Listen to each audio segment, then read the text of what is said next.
นับสนุนโดยแอปวันดีคอนเทนต์จริตไทยเพื่อคนไทยดาวน์โหลดได้แล้ววันนี้ยาแคปซูลขมิ้นชันอุ้ยอันบรรเทาอาการท้องอืดท้องเฟ้อ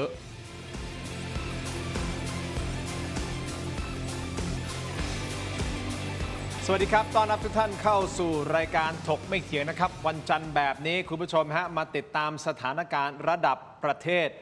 และระดับโลกกันนะครับหลากหลายเรื่องราวที่คุณผู้ชมไม่ควรพลาดเด็ดขาด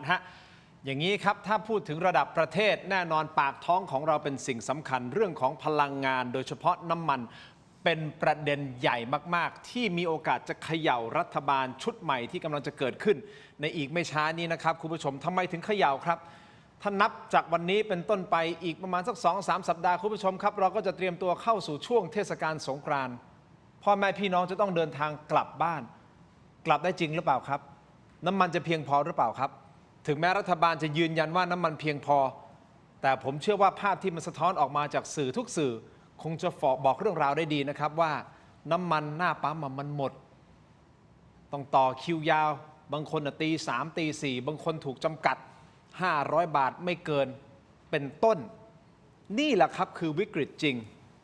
และที่สำคัญคุณผู้ชมครับการลักลอบขนส่งน้ำมันความพยายามลักลอบมีอยู่นะฮะล่าสุดก็มีการจับกลุ่มประมาณ 20,000 ลิตรนะครับที่เตรียมที่จะส่งออกไปประเทศเพื่อนบ้านสกัดกั้นเอาไว้ได้ 20,000 ลิตรนะฮะถ้าตีเป็นมูลค่าคุณผู้ชมครับมันหลายแสนบาทเหยียบล้านบาทนะครับกับการทำกำไรส่วนต่างคุณผู้ชมแล้วสถานการณ์ที่ท่านนายกรัฐมนตรีบอกว่าไม่มีการกักตุนน้ำมันแล้วทำไมถึงตั้งท่านพิพัฒน์รัชกิจประการให้มาไล่บี้โรงกลั่นให้มาตรวจเช็คว่ามีคนกักตุนน้ำมันหรือไม่ซึ่งให้ความเคารพกับท่านพิพัฒน์นะฮะท่านบอกท่านล้างมือจากการเป็นเจ้าของธุรกิจปั๊มน้ำมันมา20 ปีแล้วแต่ตระกูลของท่านยังบริหารใช่หรือไม่มีปั๊มน้ำมัน 2,000 กว่าแห่งนะครับสร้างรายได้มูลค่าต่อปีประมาณสัก 200,000 ล้านบาทนี่คือประเด็นที่เกิดขึ้นในประเทศไทยภาคประมงต้องระวังนะตอนนี้เพราะว่าจะมีคนตกงานหรือไม่ถ้าภายในสิ้นเดือนนี้สถานการณ์น้ำมันไม่ดีขึ้นเดือนหน้าเดือนเมษายนเป็นต้นไปนะครับเรือประมงจะงดออกจากฝั่งเขาบอกว่าเกือบ 100% เพราะว่าสู้ราคาน้ำมันไม่ไหวไอ้น้ำมันเขียวเนี่ยนะครับเพราะไม่มีการเข้ามาซับซิไดซ์หรือเข้ามาช่วยพยุงราคาจากภาครัฐแล้วถ้าคนตกงานล่ะครับภาคประมงตกงานทำยังไงล่ะครับราคาสินค้าที่เป็นพวกสัตว์น้ำต่างๆก็ยังไม่ได้ขึ้นราคานะครับแต่หลังจากนี้มันจะขึ้นใช่หรือไม่และสุดท้ายใครกระทบล่ะครับประชาชนตาดำๆอย่างพวกเรานี่คือสถานการณ์โดยรวมในประเทศเดี๋ยวจะมาไล่วิเคราะห์กันส่วนต่างประเทศในนี้ต้องจับตานะครับมีการส่งสัญญาณจากสหรัฐอเมริกาใช่แล้วหรือไม่ว่าจะยุติสงครามและยื่นข้อเสนอ6ข้อเสนอถ้าอิหร่านรับได้ถอยทุกคนถอยแต่อิหร่านก็เสนอกลับมาซึ่งข้อเสนอของทั้งสองฝั่งมันฟังดูแล้วมันเป็นไปไม่ได้ทั้งสองฝั่งเลยนะครับประธานาธิบดีโดนัลด์ทรัมป์ให้เวลา48 ชั่วโมง48 ชั่วโมงนะครับตอนนี้มันเหลือประมาณไม่กี่10 ชั่วโมงนะฮะ10 20 30 ชั่วโมงนี่นะฮะว่าให้ทางอิหร่านเปิดช่องแคบฮอร์มุซให้เรือผ่านไปได้ไม่อย่างนั้นสหรัฐจะถล่มโรงไฟฟ้าของอิหร่านและทำให้อิหร่านนั้นมืดสนิทเลยนะครับอิหร่านกลัวที่ไหนล่ะครับ อิหร่านก็ตอบโต้บอกว่าเอาสิงั้นเราก็จะโจมตีแหล่งพลังงานต่างๆของภูมิภาคนี้เลยตกลงจะจบหรือมันจะไปต่อวิเคราะห์ทุกประเด็นกันนะครับเรื่องของต่างประเทศต้องทันนี่เลยนะครับนักวิชาการอิสระและผู้เชี่ยวชาญด้านการต่างประเทศและความมั่นคงครับรองศาสตราจารย์ดร.ปณิธานวัฒนายากรครับสวัสดีครับอาจารย์ครับสวัสดีครับสวัสดีครับการเมืองนะฮะการเมืองโดยเฉพาะการเมืองในไทยกับสิ่งที่มันเกิดขึ้นนะฮะคุณผู้ชมครับมีความเคลื่อนไหวหลากหลายเลยนะฮะและเป็นบททดสอบของรัฐบาลอย่างยิ่งเกี่ยวกับเรื่องของพลังงานนะครับต้องทันนี้ฮะแกนนำคณะหลอมรวมประชาชนครับคุณตู่จตุพรพรหมพันธ์ครับสวัสดีครับพี่ตู่ครับสวัสดีท่านอาจารย์ครับขอบคุณทั้งสองท่านที่ให้เกียรติรายการถกไม่เถียงนะครับอย่างนี้ผมบอกแล้วเราเจาะลึกไปทุกๆประเด็นเลยนะฮะคุณผู้ชมช่องแคบฮอร์มุซนะอิหร่านก็บอกเอางี้ละกันอาจารย์อิหร่านบอกอยากให้เรือผ่านใช่ไหมได้นะจ่ายลำละ2 ล้านเหรียญ2 ล้านเหรียญตีประมาณนะประมาณ66 ล้านบาทเอาแบบ33 คูณเลยนะนั่นมันเข้ากับเรียกค่าไถ่เลยนะอาจารย์คือแบบถ้าอยากจะผ่านจ่ายตังมาเฮ้ยอันนี้มันแบบมันปล้นกันชัดๆเลยนะฮะนี่คือสถานการณ์ซึ่งตรงนั้นมันกระทบประเทศไทยถูกต้องไหมครับอาจารย์คิดว่าสั้นๆประธานาธิบดีโดนัลด์ทรัมป์ต้องการจบใช่ไหมสงครามนี้หาทางลงอยู่นะครับเพราะว่าถ้าลากยาวไปถึง3 เดือนเนี่ยมันกระทบกับ เกือบทุกประเทศทั้งระบบที่สำรองน้ำมันไม่พอ อือฮึ แล้วก็อีก 3 เดือนก็จะเลือกตั้งกลางเทอมเพราะฉะนั้น ครับ 6 เดือนเนี่ยมันต้องจบนะครับ3 เดือนแรกเนี่ยจะต้องจบในลักษณะหนึ่งนะครับอีก 3 เดือนสุดท้ายก็อาจจะจบอีกในลักษณะหนึ่ง แต่ต้องจบ แต่ต้องจบในรูปแบบของการเผชิญหน้ากัน การปิดช่องแคบ การยิง วันเสาร์ที่ยิงไป 10 ลูก โดนอิสราเอลไปเยอะเลย โดยเฉพาะที่ตั้งทางนิวเคลียร์ ครับ นะครับอันนั้นลักษณะแบบนี้กำลังจะจบลงแต่ว่าอาจจะไม่ง่าย24 ชั่วโมงนี้จะต้องเริ่มปฏิบัติการเปิดช่องแคบนะครับอันเนี้ยที่บอกว่าขู่เนี่ยเขาขู่ประเทศที่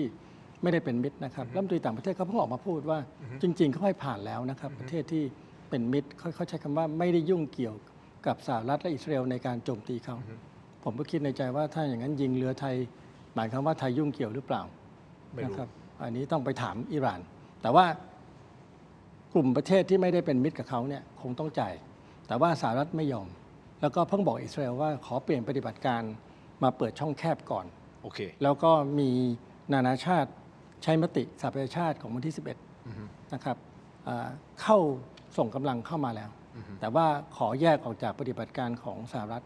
นะครับ6 ชาติแรกที่ประกาศไปหลังมติของคณะมนตรีความมั่นคงว่าให้เปิดช่องแคบเนี่ยซึ่งในวันนั้นนะเป็นวันเดียวกันกับที่เรือไทยโดนยิง ครับ วันที่ 11 มีนาคม ครับ มตินั้นยืนอยู่ ครับ และบาห์เรนก็ขอมติเพิ่มว่าจะเข้าไปเพื่อเปิดช่องแคบวัน ครับ ศุกร์ที่ผ่านมา ก็หมายความว่าอังกฤษฝรั่งเศสเยอรมันเนเธอร์แลนด์3 ประเทศหลังนี้สมาชิก EU และญี่ปุ่นเนี่ย ญี่ปุ่นด้วย และญี่ปุ่นก็ออกมาเพิ่มเติมว่า ครับ จะเข้ามาปฏิบัติการถ้ามันชัดกว่านี้ หมายความว่าพอมันเจรจาหยุดยิงได้แต่นั่นก็เป็นเรื่องญี่ปุ่นนะครับแต่ทั้งหมดเหล่านี้จัดกำลังเข้ามา โอเค แล้วก็แต่ไม่เร็วนะครับคุณทินครับ ใช้เวลา เรือกว่ามันจะมา และเรือมันก็ไม่ได้มีเยอะ และการประกอบกำลังเนี่ยคนที่พร้อมที่สุดก็คือสหรัฐ แต่เขาบอกอิสราเอลแล้วว่าขณะเนี้ยวันเนี้ยขอให้ความสำคัญกับเรื่องของช่องแคบ ในขณะที่อิสราเอลกำลังให้ความสำคัญกับเรื่องฮิสบอลลาที่เลบานอน แล้วก็กองกำลังหนุนอิหร่านที่อิรัก ก็หมายความว่าตอนเนี้ยสหรัฐจะเริ่มกดดันคล้ายๆกับในทะเลแดงเพื่อคุ้มกัน ที่จะเปิด คุ้มกัน เปิดช่องแคบฮอร์มุสให้ได้เร็วที่สุด ช่องแคบมันกว้างนะครับ30 กว่ากิโล ครับ มันก็จะต้องคุ้มกันนะอิหร่านก็จะคงพยายามยิง โอเค นะครับแล้วสหรัฐบอกตรงนี้ใช้เวลาประมาณหลายสัปดาห์ ครับ จะคุ้มกันเข้าไปจะบีบเข้าไป แล้วก็จะได้น้ำหนักมากขึ้นเรื่อยๆนะครับในการผลักอิหร่านให้กลับเข้าไป ครับ แต่ถ้ายังไม่หยุดอีกเขาก็จะมีออปชันที่ 2 ก็คือจะโจมตีโรงไฟฟ้า โอเค ซึ่งมีอยู่หลายรูปแบบโรงไฟฟ้านิวเคลียร์ก็มีนะครับของอิหร่าน ได้ครับ โรงไฟฟ้าก๊าซไอ้ตัวใหญ่สุดเนี่ยอยู่ใต้เตหะรานเนี่ย 2,200 เมกะวัตต์ 2,800 เมกะวัตต์ ครับ ก็อันนี้จะเป็นออปชันที่ 2 ที่ราคาน้ำมันก็จะพุ่งอีกถ้าโจมตีตรงนี้ ถ้าไปถึงตรงนู้น ครับ ถ้าไปถึงสเต็ป2นะ ครับ เอาสเต็ปแรกก่อน สเต็ปสุดท้าย สเต็ปสุดท้ายคืออะไรฮะ นาวิกโยธิน ลงภาค ยกพลขึ้น ยกพลขึ้นบก เอางี้3ออปชันเอาออปชันแรกก่อนนะครับออปชันแรกถ้าเปิดช่องแคบฮอร์มุสได้สถานการณ์น้ำมันก็น่าจะดีขึ้นสำหรับชาวโลกนี้ถูกต้องไหมครับ ใช่ครับ แต่ถ้ามันยังทำไม่ได้คุณผู้ชมครับเอาสถานการณ์ปัจจุบันก่อนนะคุณตู่จตุพรนะอาจารย์ปณิธานคุณผู้ชมครับอัปเดตปัญหาน้ำมันขาดแคลนก่อนในประเทศไทยกลับมา ประเทศไทยกำลังเผชิญภาวะน้ำมันตึงตัวเขาใช้คำว่าน้ำมันตึงตัว โดยเฉพาะน้ำมันดีเซลปั๊มน้ำมันหลายแห่งไม่มีน้ำมันจำหน่ายนะครับจนต้องขึ้นป้ายบอกว่าพบกันใหม่เดือนเมษายน ครับ พี่ตู่เมษายนนี่คือสงกรานต์นะบางที่นะแจกบัตรคิวเลยนะ เติมคันละ500 บาทเท่านั้นนะ บางคนก็มารอตั้งแต่ตี 3 ตี 4 เช่นพิษณุโลกนะฮะต่อคิวตั้งแต่ตี 3 ตี 4 รัฐบาลยืนยันว่าน้ำมันไม่ขาดแคลนก็ตาม ประชาชนเกษตรกร กลุ่มโลจิสติกส์ได้รับผลกระทบหนักคำถามก็คือเมื่อวันที่ 20 ที่ผ่านมาครับคุณตู่จตุพรคุณอนุทินลงนามแต่งตั้งให้คุณพิพัฒน์รัชกิจประการคุมวิกฤตน้ำมัน ซึ่งเป็นที่ทราบกันว่าตระกูลรัชกิจประการ คือผู้ก่อตั้งปั๊ม PT ฉะนั้นการให้เจ้าของปั๊มเอาพูดตรงๆนะพี่ตู่นะ มาเป็นคนตรวจปั๊มมาเป็นคนบี้โรงกลั่น เฮ้ย มันใช่เหรอ คือ คน ความ ก็เลย จริงก็ มันเขาเรียกว่าอะไร conflict of interest ใช่ไหมเขาเรียกว่านะผลประโยชน์ทับซ้อนหรือเปล่า ครับ อันนี้คือคนสังคมตั้งคำถาม คุณคิดยังไงครับคุณตู่ รัฐมนตรีพลังงานก็เป็นอดีต CEO ของปตทของคุณพิพัฒน์เนี่ยนะครับ ก็อย่างที่อธิบาย ครับ นะครับว่าปั๊มพีทีนี่ก็2 ปั๊มแล้วที่เข้ามาแก้ไขปัญหาในเรื่องนี้ ซึ่งก็ผลงานก็เห็นตามกำหนดจะเงอไปที่บางจาก ครับ เบนสมิธก็วางแผนฮุบอยู่เหมือนกัน คือณวันนี้เนี่ยนะครับนายกรัฐมนตรีความจริงเนี่ยต้องเนี่ยนะครับต้องคิดให้มากแล้ว วันที่ตัวเองยืนกรานว่าไม่มีการกักตุนน้ำมัน ครับ แต่รุ่งเช้าตำรวจสอบสวนกลางไปจับที่อ่างทอง 330,000 ลิตร ครับ ต้องรู้ว่าเนี่ยนะครับว่าสถานการณ์นี้นะครับมันเริ่มที่จะมีอะไรแปลกๆแล้ว ความเป็นจริงนั้นเนี่ยนะครับตลอดระยะเวลาสงคราม 20 กว่าวันเนี้พ่อค้าน้ำมันคือผู้โชคดีที่สุด ภายใต้ความหายนะของคนทั้งชาติทั้งโลก เพราะเนี่ยครับเป็นราคาซื้อขายกันล่วงหน้าก่อนสงคราม เดิมเนี่ยนะครับก่อนที่จะรบกันเนี่ย ครับ รัฐเนี่ยนะครับชดเชยแบบได้กำไรเพราะหักนะครับภาษีเข้ากองทุนน้ำมันเนี่ย74 ตังค์เท่านั้น ต่อลิตร วันนี้เนี่ยครับชดเชยปลาเข้าไปเนี่ย20 กว่าบาทแล้วนะครับ20.36 ลบ 50 ตังค์กับ70 ตังค์ทีนี้เนี่ยนะครับผมก็ทักท้วงกันมาว่า รัฐนะครับไม่ควรที่จะไปชดเชยกำไรเพิ่มตามราคาสงคราม เพราะจะเป็นภาระกับประเทศเงินกองทุนนี้ก็หมดแล้ว ครับ นะครับ แต่ว่าก็ไม่มีท่าที ผมฟังคุณพิพัฒน์โดยส่วนตัวนี่ก็รู้จักกันนะ ครับ ก็อธิบายว่าแล้วถ้าไปซื้อน้ำมันล็อตใหม่ แล้วก็สงครามเลิก ซื้อแพงแล้วมาขายถูกใครจะรับผิดชอบ ผมก็บอกว่าถ้าให้เป็นอย่างนั้น ก็ประชาชนพร้อมรับผิดชอบถ้าเป็นอย่างนั้น แต่เวลานี้มันเรื่องอะไรอ่ะเพราะเห็นกันอยู่แล้วว่าทุกอย่างมันเป็นปัญหานะ ครับ น้ำมันณวันนี้เนี่ยครับถ้าไม่มีก็ควรจะบอกว่าไม่มี ไม่พอก็ควรจะบอกว่าไม่พอ แต่เขาบอกพอ บอกว่าพอบอกว่ามีเนี่ยครับเมื่อวานเนี่ยผมให้ลูกน้องก็ไปตระเวนหาน้ำมัน กว่าจะได้เนี่ยครับปั๊มที่ 6 ผ่านไป 5 ปั๊มเนี่ยนะครับ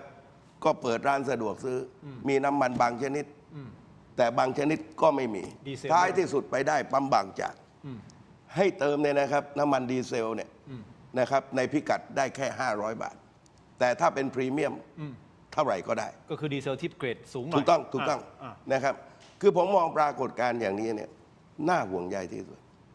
เพราะเนี่ยครับเมื่อบอกว่าไม่มีการกักตุน สินค้าก็ไม่ขึ้นราคาอ้าวไปทุกที่นะครับ ใครเข้าไปตลาด ก็เห็นอยู่แล้วว่าของขึ้นราคาทุกชนิด มันสวนกับที่นะครับนายกรัฐมนตรีประกาศ คุณสุภจีก็ประกาศกระทรวงพาณิชย์ ครับ แต่ว่าผลลัพธ์ตรงกันข้ามทั้งหมดเห็นไหมเพราะฉะนั้นผมก็วาดหวังกันว่า ความเป็นจริงนั้นเนี่ยนะครับ เรื่องการตรวจน้ำมันเนี่ยมันไม่ยากอะไรเลย ยังไงต้องทำไง เช่นนะครับตั้งแต่ว่าน้ำมันเข้ามาจริง ๆ เท่าไหร่ ฮะ ข้อมูลนี้ใครเป็นคนทำนอกเนี่ยนะครับนอกจากเนี่ยนะครับหน่วยงานในกระทรวงการคลังกองทัพเรือไงกองทัพเรือต้องรู้ว่าเรือน้ำมันเนี่ย เข้ามากี่ล เข้ามากี่ลำปริมาณเท่าไหร่ออกกี่ลำปริมาณเท่าไหร่ เป็นความรับผิดชอบของกองทัพเรือ ผมก็เคยบักหน้าไปถึงกองทัพเรือนะ ำครับ อยากจะรู้ว่าไอเรือน้ำมันเนี่ยขนกันมาเท่าไหร่กันแน่เอาออกไปเท่าไหร่ ครับ ก็ไม่มีคำตอบเหมือนกัน ครับ ต่อมาเนี่ยนะครับ เมื่อเข้าโรงกลั่นรัฐก็ต้องดูสัญญาว่าไอ้ทำสัญญาซื้อขายกันล่วงหน้าเท่าไหร่นะครับ คุณต้องได้กำไรตามส่วน แต่ว่าไม่ใช่เอาราคาสงครามนะครับ มาค้ากำไรกว่า 20,000 ล้านเนี่ยนะครับร่ำรวยกันใหญ่โตนะครับ และถ้าออกจากโรงกลั่นเนี่ยไปที่ไหน เช่น ไปที่ปั๊มสมมติว่าไปปั๊มปตทถนนนี้ปริมาณเท่าไหร่นะครับ ก็ต้องไปเช็คแล้วก็ต้องเช็คเนี่ยนะครับ ปั๊มมันมีตัวเลขอยู่เนี่ยผมฟังเจ้าของปั๊มบอกว่านี่นะครับ ที่เขาพูดออกมาว่า เดิมเนี่ยส่งให้เขาวันละ10,000 ลิตรวันนี้เหลือ 3,000 ลิตรอ่ะ แล้วหายไปไหน7,000 หายไปไหน ทีนี้ไอการคำนวณเนี่ยเขาคำนวณยอดเต็มนะคือหมายความว่านี่นะครับว่าน้ำมันที่ไม่ขาดเนี่ยคือน้ำมันปกตินะเช่นว่าดีเซล 87 ล้านลิตรก็ 87 ล้านลิตรออกมาเห็นไหมทีนี้เนี่ยนะครับถามว่ามันหายเข้าไปเนี่ยนะครับเกินกว่าเนี่ยนะครับเกินกว่า2 ใน 3 ส่วน ครับ เห็นไหมความเสียหายที่มันเกิดขึ้นเนี่ยรัฐบาลเนี่ยนะครับต้องใช้ยาแรง คือนายกรัฐมนตรีนั้นเนี่ยนะครับผมว่าเนี่ยท่านต้องอาจจะต้องมีปัญหากับบรรดาหมู่มิตรของท่านนะแต่ท่านต้องเลือกกันนะครับว่าระหว่างพ่อค้ากับนายทุนขี้ช่อเอาเปรียบในเวลานี้ กับประเทศชาติและประชาชนจะเลือกอยู่ข้างไหน ก็เห็นตำตากันอยู่ คุณตู่ครับผมถามนี้ครับว่าวิกฤตน้ำมันครั้งนี้ อันนี้จะเป็นการชี้ชะตาชีวิตอายุ ของรัฐบาลใช่หรือไม่พี่ตุ๋ยไม่ต้องตอบนะฮะ ครับ คุณผู้ชมผมขออนุญาตพักสักครู่สั้นๆนิดเดียวเดี๋ยวมาคุยกับอาจารย์ปณิธานเพิ่มเติมด้วย ในกรณีเรื่องของการส่งน้ำมัน มีการลักลอบส่งพยายามนะความพยายามในการส่งน้ำมันไปประเทศเพื่อนบ้านทำไมถึงเลือกไปประเทศเพื่อนบ้าน ก็เพราะประเทศเพื่อนบ้าน ราคาน้ำมันเขาสูงกว่าเราไงครับมันมีกำไรส่วนต่างอยู่ตรงนี้ไงฮะคุณผู้ชมครับเดี๋ยวมาติดตาม และอีกประเด็นสำคัญก็คือว่าภาคประมง ต้องห้ามลืมพ่อแม่พี่น้องชาวประมงนะครับถ้าสถานการณ์ยังเป็นอย่างนี้น้ำมันราคายังเป็นอย่างนี้อยู่นะพี่ตูอาจารย์ปณิธานครับ เขาบอกว่าหายนะคือความหมายคืออะไร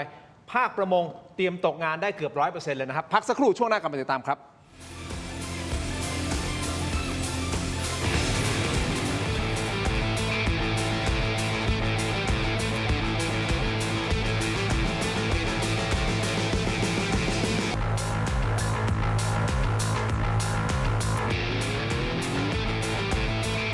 กลับมาตลอดนะครับคุณผู้ชมรายการถกไม่เถียงครับยังอยู่กับคุณตู่จตุพรและอาจารย์ปณิธานนะครับคุณผู้ชมครับเดี๋ยวผมขอให้ข้อมูลนี้ก่อนที่จะเรียนถามทั้งสองท่านเพิ่มเติมนะครับตอนนี้เขาบอกว่าดีเซลมี 2 ราคาด้วยกันนะฮะก็คือราคาหน้าปั๊มที่รัฐอุดหนุนใช้กองทุนอุดหนุนเข้ามานะอาจารย์ปณิธานเขาบอกว่าดีเซลเนี่ยลิตรละประมาณ20 บาทกับอีก36 สตางค์ประมาณนี้นะฮะตีไปกลมๆ20 บาทเนี่ยอุดหนุนเข้ามา ราคาจะประมาณสัก30 บาทกับอีกกี่สตางค์เนี่ย44 สตางค์ถ้าผมจำไม่ผิดต่อลิตรนะฮะแต่ยังมีดีเซลประเภทหนึ่งนะอาจารย์ปณิธานสำหรับเรือประมงก็คือน้ำมันเขียวเขาเรียกว่าน้ำมันเขียวนะครับทำไมถึงเป็นน้ำมันเขียวก็คือจริงๆมันเป็นราคาที่ถูกลงมา โดยการใส่สารสีน้ำเงินสีที่เขียวเนี่ยเพื่อให้แยกประเภทออกมานะครับคุณผู้ชม อันนี้ไม่มีกองทุนอุดหนุนนะฮะตอนนี้ราคาพุ่งไปประมาณลิตรละ40 บาท 41 บาทโดยประมาณ โดยดรสุรเดชนินอุบลซึ่งท่านเป็นนายกสมาคมประมงจังหวัดสงขลานะท่านบอกว่าต้นทุนน้ำมันเขียวแพงขึ้นกว่า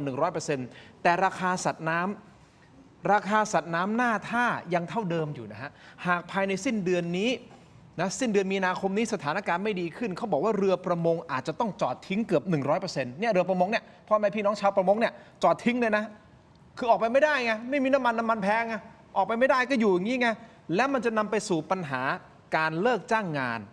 คุณผู้ชมทั้งนี้ในโลกออนไลน์มีการแชร์คลิปเจ้าของปั๊มในจังหวัดสุราษฎร์ธานีที่ออกมาอธิบายถึงสถานการณ์และเห็นภาพชัดเลยนะและเป็นเหตุผลมากๆอยากให้ทั้งสองท่านลองฟังแล้วเดี๋ยวมาฟังความคิดเห็นทั้งสองท่านนะครับไปฟังเสียงคุณมณิตาครับเจ้าของปั๊มน้ำมันในจังหวัดสุราษฎร์ครับ จำกัดการขาย จากเมื่อก่อนเราเคยขายวันละเติมครั้งละคันละ 1,000 บาท แต่พอทางคลังเนี่ยจำกัดโควต้าเราน้อยลงกว่าเดิม เราก็เลยลดให้เหลือ 500 ถามว่าเราอยากขายอย่างนี้ไหม เราไม่ได้อยากขาย เราอยากให้น้ำมันมา1 คันแล้วเราเติมเลย หมดเราปิดเด็กเราก็ได้พัก ปั๊มเราก็ไม่เปลืองไฟ การดึงหัวจ่ายออกมา1 ครั้งเนี่ยกินไฟนะคะ ใครอยากจะไปเติม 500 เราอยากจะเติมเต็มถัง เพราะมันใช้ค่าไฟเท่ากันในการดึงตู้จ่ายออกมา1 ครั้ง เป็นการเซฟค่าใช้จ่ายของเราเราอยากทำอย่างนั้นค่ะ ทุกปั๊มอยากทำอย่างนั้น ไม่มีใครอยากเก็บ วันนี้ได้โควต้าจากคลังมา 6,000 ลิตรเขาให้ 4,000 ลิตร เราต้องไปสู้รบกับคลังว่า 4,000 ลิตรเราไม่มีถังเราไม่มีรถที่จะใส่ เรามีช่องละ 3,000 เพราะนั้นเราขอ2 ช่องก็คือ 6,000 ลิตร แต่วันนี้เราคิดว่าเราน่าจะขายเกิน 6,000 ลิตร แต่ด้วยน้ำมันในหลุมของพี่มันคงอยู่ มันก็วันนี้มี 20,000 ขายเกินไปจากที่เขาให้มา 6,000 ไป 2,000 ลิตร ในหลุมพี่ก็จะเหลือ 18,000 มาลืนนี้ก็จะลดลงไปอีกจาก 18,000 อาจจะเหลือ 16,000 เพราะฉะนั้นสิ้นเดือนนี้เราไม่แน่ใจว่าเราจะมีคงขายให้คุณมีทุกวันอย่างนี้หรือเปล่า นี่นะครับก็เป็นเจ้าของปั๊มชื่อว่าคุณมณิตาสุตันติราชนะฮะสะท้อนออกมาคือเอาอย่างนี้ถ้าวางแผนไม่ดีอาจารย์ปณิธานสงกรานต์อาจารย์ปณิธานมีแผนจะไปไหนไหมครับ ไม่มีครับก็จะประหยัดพลังงานที่สุด ผมฟังจากผู้อำนวยการใหญ่ ฮะ ขององค์การพลังงานนานาชาติที่เพิ่งพูดเมื่อวานนี้ที่ ค อ รับ อสเตรเลีย ครับท่านว่าไง เขาเตือนบอกว่าวิกฤตคราวนี้ใหญ่ที่สุดนับตั้งแต่มีมาในสงครามอ่าว อันนี้หมายความว่า 53 ปีก่อน ครับ บวกกับวิกฤตทางด้านก๊าซธรรมชาติเพิ่มเข้าไป 2 วิกฤตนะครับแล้วยังไม่จบง่ายขณะเนี้ยแหล่งผลิตพลังงานในตะวันออกกลาง 9 ประเทศเนี่ยปิดไป 40 กว่าแห่งคือเสียหาย แล้วน้ำมันลดลงประมาณวันละ11 ล้านบาร์เรลนะครับน้ำมันลดลงนะครับในการผลิตไม่มีความตื่นตระหนกมันเป็นชัดเจนก๊าซธรรมชาติหายไปประมาณ 1.4 แสนคิวบิกเมตรต่อวัน อันนี้ทำให้ยุโรปเนี่ยก๊าซธรรมชาติพุ่งขึ้นไปเกือบ 50% ละ35-40%ราคาน้ำมันก็พุ่งขึ้นไปเรื่อยๆ อย่างที่เห็นนะครับ องค์กรเนี้ยเตือนว่ามันจะอยู่กับเราอีกสักพักหลังสงกรานต์แน่ อยู่ยาวเลยสงกรานต์ไปถึงหลังสงกรานต์ ครับแต่ว่าถ้าเราแก้ได้เร็วเท่าไหร่ เราเปิดช่องแคบได้เร็วเท่าไหร่นะครับมันก็จะดีขึ้นแต่ว่าไม่หมดนะครับเพราะไอ้แหล่งผลิตมันพังไปเยอะแล้วก็ยังไม่ได้โจมตีระลอกใหม่อย่างที่ผมบอกเลยนะครับเมื่อวานที่ในอิหร่านที่เขาแจกแผนที่กันว่าเขาจะโจมตีโรงงานโรงกลั่นตรงไหนบ้างเนี่ยแล้วฉลองชัยชนะกัน แล้วผู้นำก็ออกมาบอกว่าเนี่ยนะครับมันเป็นชัยชนะแล้วนะครับเขาจะเข้าสู่การเจรจาแบบไม่แพ้แล้วนะครับไอ้เนี้ยผู้อำนวยการใหญ่ผมก็ฟังแล้วเขาก็บอกว่าถ้าไม่เร็วก็แย่แต่ว่ามันไม่เร็วแล้วหมายความว่าวิกฤตเนี่ยมันก็จะอย่างที่คุณจตุพรพูดนะหนึ่งมันกระทบต่อความตื่นตระหนกการกักตุนถูกไหมครับสองมันกระทบกับค่าขนส่งและในสุดกระทบอะไรกระทบกับสินค้ากระทบกับค่าครองชีพ ขึ้นหมด กระทบกับเรื่องเงินเฟ้อแล้วตัวเลขของเราเนี่ยก็บอกว่าถ้ายืนอย่างนี้ทำอะไรไม่ได้อีกประมาณ1 ถึงนะครับ2 เดือนเนี่ย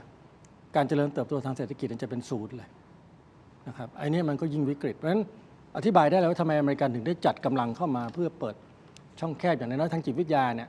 มันจะรู้สึกว่ามันมีทางระบายมีทางออกนะครับแล้วการกักตุนก็อาจจะลดลงแต่ว่าจะไปห้ามเขาไม่ได้นะครับเพราะทุกคนก็ต้องการที่จะเอาตัวรอดเพราะฉะนั้นสงกรานต์ไม่ไปเที่ยวดีไม่ดีซื้อน้ำมันเก็บไว้เพิ่มขึ้นผมไปเดินที่ร้านอุปกรณ์นะครับก็เจอแฟนคลับบอกมาซื้อถังน้ำมันนะครับเพื่อจะเอาไปใส่ ตอนแรกเขาก็ไม่ได้ซื้อหรอกแต่หลังๆรู้สึกดูสถานการณ์ทำไมมันโหวงเหวงเหลือเกินก็เลย ใช่ครับ ต้องซื้อบ้าง ใช่ครับ ตอนแรกเรายังไม่ค่อยตื่นตระหนกนะแต่ ใช่ครับ เหมือนรัฐบาลทำให้ตื่นตระหนกหรือเปล่าไม่แน่ใจ ผมว่าเขาฟังข่าวจากนานาชาตินะครับเขาไม่ได้ฟังพวกเราทั้งหมดนะครับเดี๋ยวนี้คนสมัยใหม่เนี่ยเขามีข้อมูลเขาไม่ได้เชื่อรัฐบาลอย่างเดียวนะครับเขาดูรัฐบาลพูดสอดคล้องกับนานาชาติไหมแล้วก็มีคนไทยที่รู้เรื่องนานาชาติเยอะขึ้นเขาก็เอามาบอกแบบเนี้ยเขาก็ต้องเตรียมตัวเพราะฉะนั้นการแถลงการพูดอะไรมันต้องสอดคล้อง ตอนนี้ก็กับนานาชาติ ตอนนี้มีความพยายามในการปล่อยน้ำมันสำรองสต็อกออกมาแต่ก็ยังไม่ถึงนะครับคนก็เลยคิดว่างั้นเอาตัวรอดไว้ก่อน ครับ หนึ่งคือไม่ไปไหนไกลนะครับญาติผมก็ติดอยู่บนภูเขาที่3 จังหวัดชายแดนภาคใต้ไม่ลงมาเพราะว่าออกมาเดี๋ยวหมดกลางทางมันจะยุ่งกันใหญ่สองก็คือว่าก็ประหยัดพลังงานไว้ก่อนนะครับแล้วก็เร่งให้รัฐบาลเนี่ยเปิดเผยข้อเท็จจริงนะครับแล้วก็หามาตรการซึ่งเมื่อวานเพิ่งแถลงว่าจะมีมาตรการรองรับอะไรบ้างแต่มันยังไม่ออก ครับ นะครับหรือว่ายังออกมาไม่หมดคนก็ยัง รออยู่ รออยู่ก็ความตื่นตระหนกก็จะเพิ่มขึ้นอีก เพราะว่า มันต้องเร็วนะอาจารย์ แต่ถ้าวันนี้นะครับปฏิบัติการ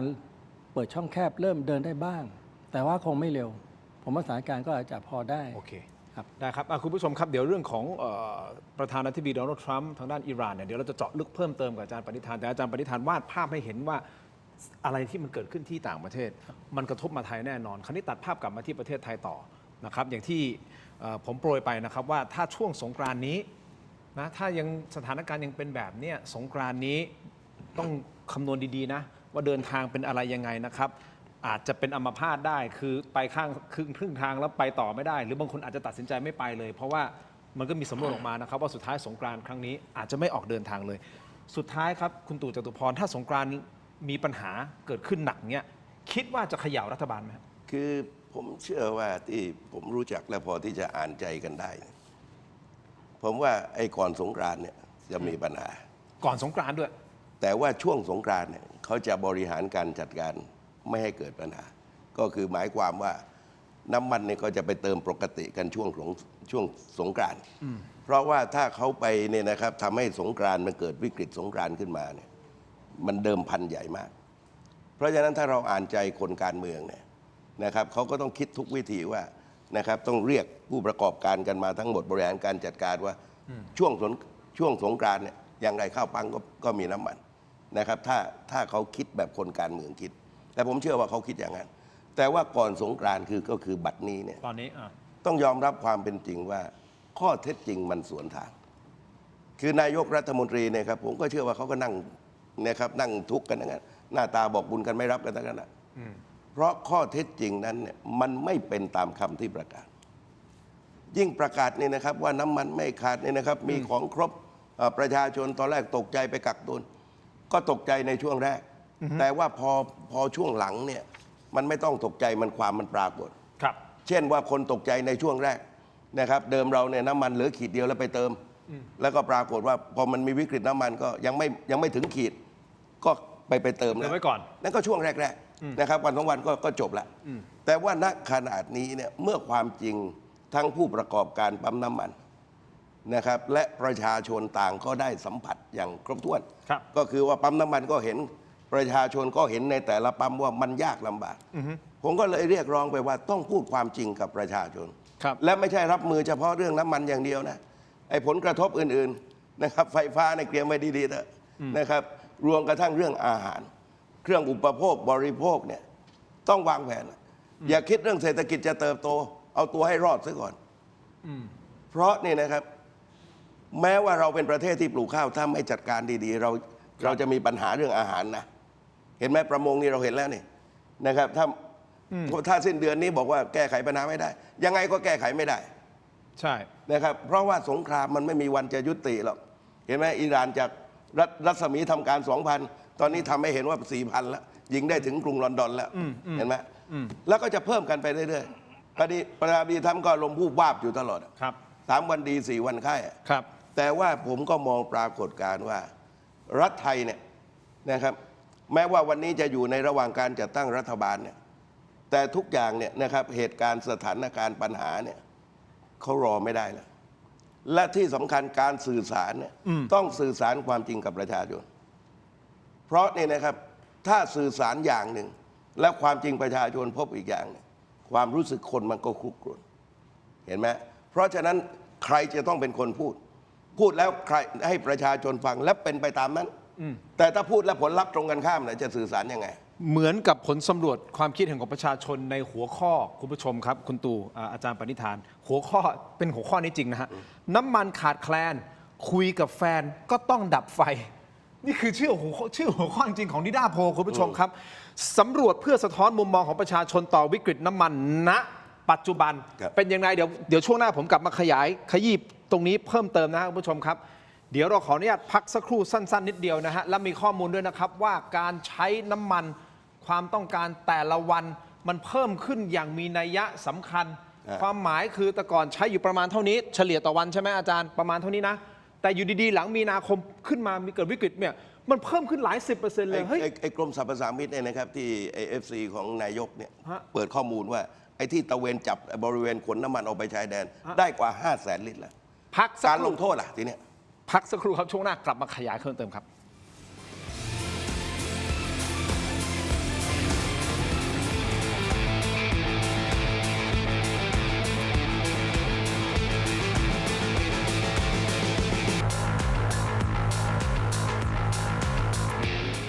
สนับสนุนโดย ยาท่าน้ำขาวหานคู่ 49 บาท ฝาสีฟ้า มีตัวยาฟีนิลซาลิซิเลตไอเฮิร์บชูการ์ฟรี ชุ่มคอ มีสารสกัดสมุนไพร 4 ชนิด กลับมาต่อครับรายการถมไปเถียงครับ ยังอยู่กับอาจารย์ปณิธาน วัฒนายากรนะฮะและคุณตู่จตุพรพรหมพันธ์พูดคุยกันต่อเลยนะครับ คุณผู้ชมพอดี เรื่องของน้องเขาอัปเดตเรื่องทองมา คุณผู้ชมผมเชื่อว่าคุณผู้ชมหลายคนก็แบบว่า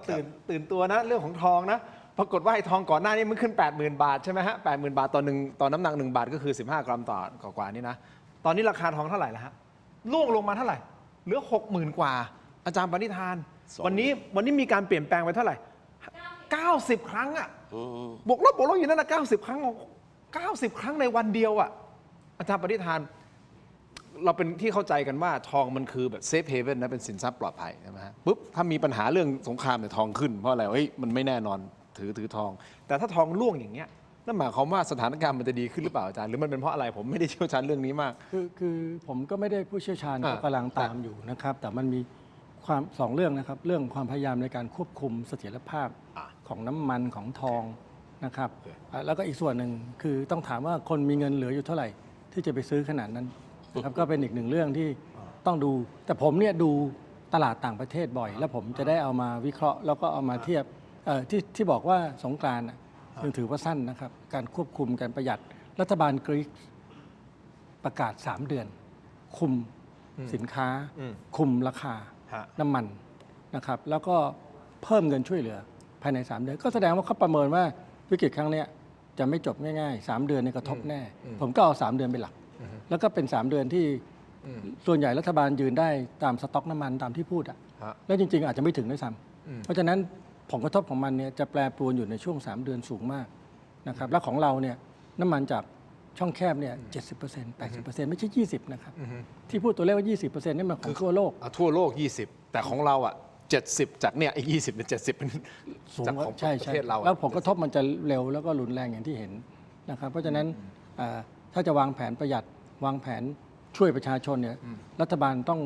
มองว่าอาจจะมากกว่า 3 เดือนด้วยซ้ำถ้าในยุโรปเขาตั้งไว้ 3 เดือน เราประชาชนนะครับ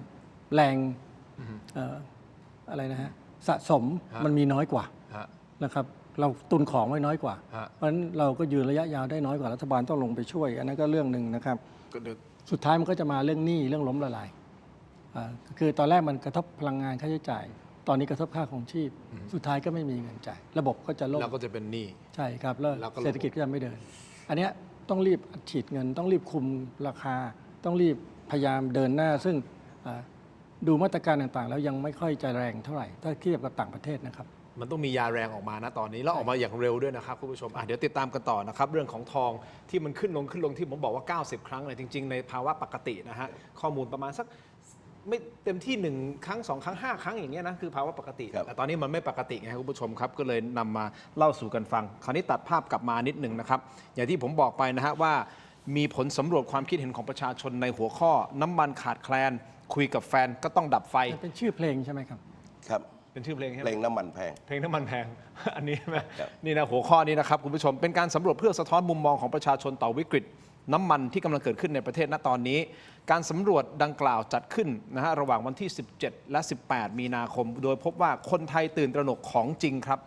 ประชาชนเกือบ 50% รู้สึกตื่นตระหนกกับสถานการณ์น้ำมันขาดแคลน ค่อนข้างตื่นตระหนกอยู่ที่ 31.76%และตื่นตระหนกมากอยู่ที่ 17.71%สาเหตุหลักก็เพราะว่ากว่า 57%เจอปัญหาไปปั๊มแล้วไม่มีน้ำมันเติมจริงๆในชีวิตประจำวัน ไม่ใช่แค่การตื่นตูมไปเองตามข่าวลือนะครับ เพราะว่าเขาไปหน้าปั๊มน้ำมันแล้วมันไม่มีน้ำมันให้เติม อันนี้ก็เลยกลายเป็นตื่นตระหนกจริง 2. ปัญหาน้ำมันกระทบแผนเที่ยวสงกรานต์ครับคุณผู้ชม วิกฤตพลังงานครั้งนี้ลุกลามไปถึงการใช้ชีวิตโดยประชาชน 14.8% ตัดสินใจยกเลิก แผนการเดินทางกลับบ้านหรือท่องเที่ยวช่วงสงกรานต์หนึ่งในนั้นคืออาจารย์ปณิธานนะฮะคุณผู้ชมแต่อาจารย์ไม่ได้ทำสำรวจนี้ แต่อาจารย์จะหยุด จะไม่ไปไหนนะครับแล้วก็ส่วนอีก 15% ต้องปรับเปลี่ยนวิธีการเดินทางใหม่ เพื่อหนีปัญหาน้ำมันเติมยาก หาน้ำมันเติมยากครับคุณผู้ชม อันนี้เป็นผลสำรวจออกมาหนักเลยนะครับคราวนี้ตัดภาพมานิดเดียวคุณผู้ชม ประเด็นใหญ่ที่สังคมกำลังติดตามเลยนะฮะประชาชนประเทศไทยต้องต่อคิวเติมน้ำมันใช่ไหมฮะคุณตู่ฮะอาจารย์ปณิธานแต่ปรากฏว่ามีเจ้าหน้าที่ไปสามารถจับกลุ่มรถบรรทุกที่ลักลอบขนน้ำมันดีเซลกว่า 20,000 ลิตรที่อำเภอแม่สอดจังหวัดตากซึ่งรถคันนี้นะเตรียมส่งน้ำมันข้ามไปยังฝั่งจังหวัดเมียวดีประเทศเมียนมาโดยชุดจับกลุ่มได้ตรวจยึดนะเป็นรถ10 ล้อบรรทุกน้ำมันเชื้อเพลิงพร้อมน้ำมันเชื้อเพลิงดีเซลประมาณนะ 20,000 ลิตรพร้อมของกลางเป็นภาชนะเตรียมบรรจุน้ำมันทั้งหมด 188 ถังคุณผู้ชมครับ อันนี้เขาจับได้นะฮะ แต่ถ้าจับไม่ได้สิครับ แล้วมันลักลอบออกไปสิครับ มันจะเกิดอะไรขึ้น คือสำคัญณขณะนี้เนี่ยนะครับว่าเมื่อนายกรัฐมนตรี หรือแม้กระทั่งผู้รับผิดชอบอย่างคุณพิพัฒน์เนี่ย ครับ บอกว่าน้ำมันเพียงพอเพียงพอในที่ผมบอกว่าหลักคิดก็มาจากตัวเลขเต็มที่ใช้ในยามปกติ ครับ ทีนี้ข้อเท็จจริงว่าน้ำมันที่ออกมาจากโรงกลั่นไปปั๊มอะนะครับว่ามันตรงกันหรือไม่ ซึ่งถ้าเราฟังตอนนี้มันไม่ตรงกันแล้ว ไม่ตรงฮะไม่ตรง นะครับและปัญหาก็คือว่าน้ำมันหายไปจริงไอ้น้ำมันที่หายเนี่ยรัฐเนี่ยนะครับเอาเงินของประชาชนไปชดเชยให้แล้วนะใบหนึ่งเด้งลิตรละประมาณ 20 บาทอยู่แล้ว ครับ นะครับจากราคานะครับที่ขายเนี่ยเพราะฉะนั้นพอไปขายนู่นก็ได้อีกเด้งหนึ่งแล้วนะคือนะครับผมเชื่อว่าถ้ารัฐบาลเอาจริงเนี่ย ครับ เจ้าหน้าที่ที่เกี่ยวข้องเอาจริง และลงโทษให้แรงนะครับทำให้เป็นคดีแบบอย่างว่าในยามที่บ้านเมืองวิกฤตเนี่ย ครับ นะครับถ้าไม่เชื่อดเอาไว้หนักๆเนี่ยเอาไม่อยู่นะแล้วสินค้าเนี่ยนะครับในสัดส่วนของกระทรวงพาณิชย์ก็ต้องมีมาตรการลงโทษให้เป็นแบบอย่างด้วยเช่นเดียวกันถ้าคุณยืนยันว่าไม่ขึ้น แล้วสินค้าไปขึ้นเนี่ยแสดงว่าคำสั่งไม่มีความหมาย ก็ต้องมีมาตรการในการลงโทษมันก็ต้องจับเหมือนกัน ต้องลงโทษให้จริงอ่ะ ต้องลงโทษให้จริงหรือกรณีน้ำมันเนี่ยมันก็ต้องเอาสถานหนักดำเนินคดีฟ้องเร็วเลยนะครับฟ้องเร็วศาลตัดสินเร็วทำให้เป็นเยี่ยงอย่างเลยและคนนะครับต้องออกมาประนามหยามเหยียดกัน ถูก ไม่อย่างนั้นเนี่ยนะครับ ผมก็เชื่อว่าสถานการณ์เนี้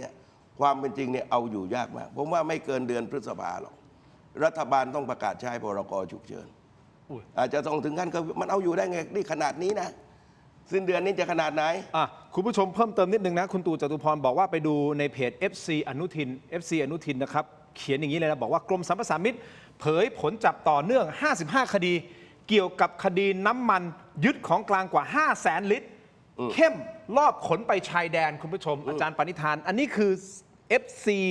อนุทินโพสต์อย่างนี้กรมสรรพสามิตนะฮะเดี๋ยวตรวจสอบเช็คข้อมูลนิดนึงจากกรมสรรพสามิตโดยตรงซึ่งมีเนื้อหาตรงนี้นะครับกรมสรรพสามิตผนึกกำลังหลายหน่วยงานไล่ล่าขบวนการน้ำมันเถื่อนทั่วประเทศ โดยเฉพาะตามแนวชายแดนที่กำลังระอุนะฮะตั้งแต่วันที่ 6 มีนาคมเป็นต้นมา สามารถทลายเครือข่ายได้แล้ว 55 คดี ยึดน้ำมันของกลางกว่า 519,215 ลิตร คิดเป็นมูลค่าปรับสูงถึง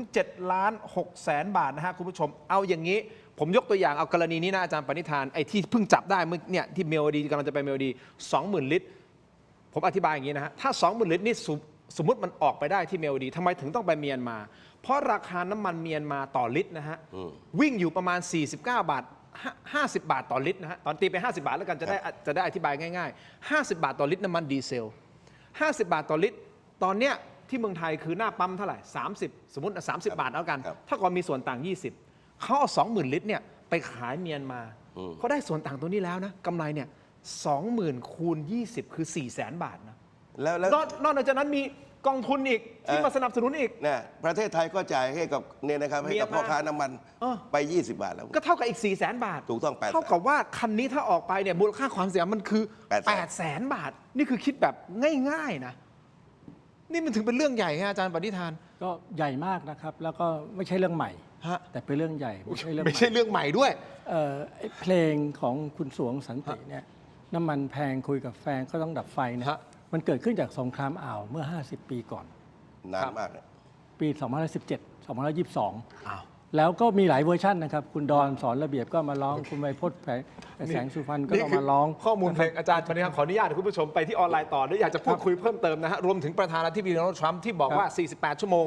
ถ้าไม่เปิดช่องแคบฮอร์มุสผมถล่มเขาจะถล่มจริงหรือเปล่านี่เหลืออีกเวลาไม่นานนะฮะประมาณ10 กว่า 20 กว่าชั่วโมงเท่านั้นนะฮะคุณผู้ชมครับไปต่อกันที่ออนไลน์ถกไม่เถียงนะครับสำหรับทีวีนะครับขอบคุณทุกท่านก่อนครับผมพยายามบอกว่ามีทางแก้ไขปัญหาโอเคครับเจอกันในออนไลน์สวัสดีครับ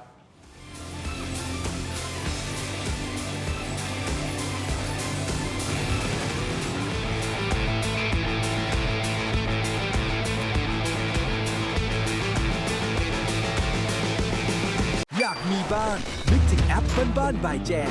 มีซับให้เลือกมากกว่า 5,000 รายการดาวน์โหลดได้แล้ววันนี้ทั้งระบบ iOS และ Android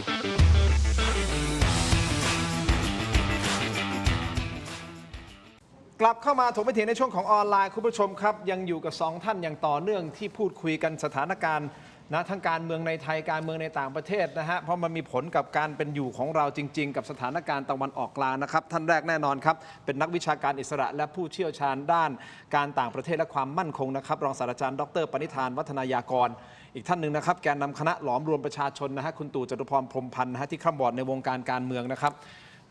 แล้วก็คงมองอะไรหลายๆอย่างนะฮะที่ก่อนหน้านี้มีการวิเคราะห์นะก็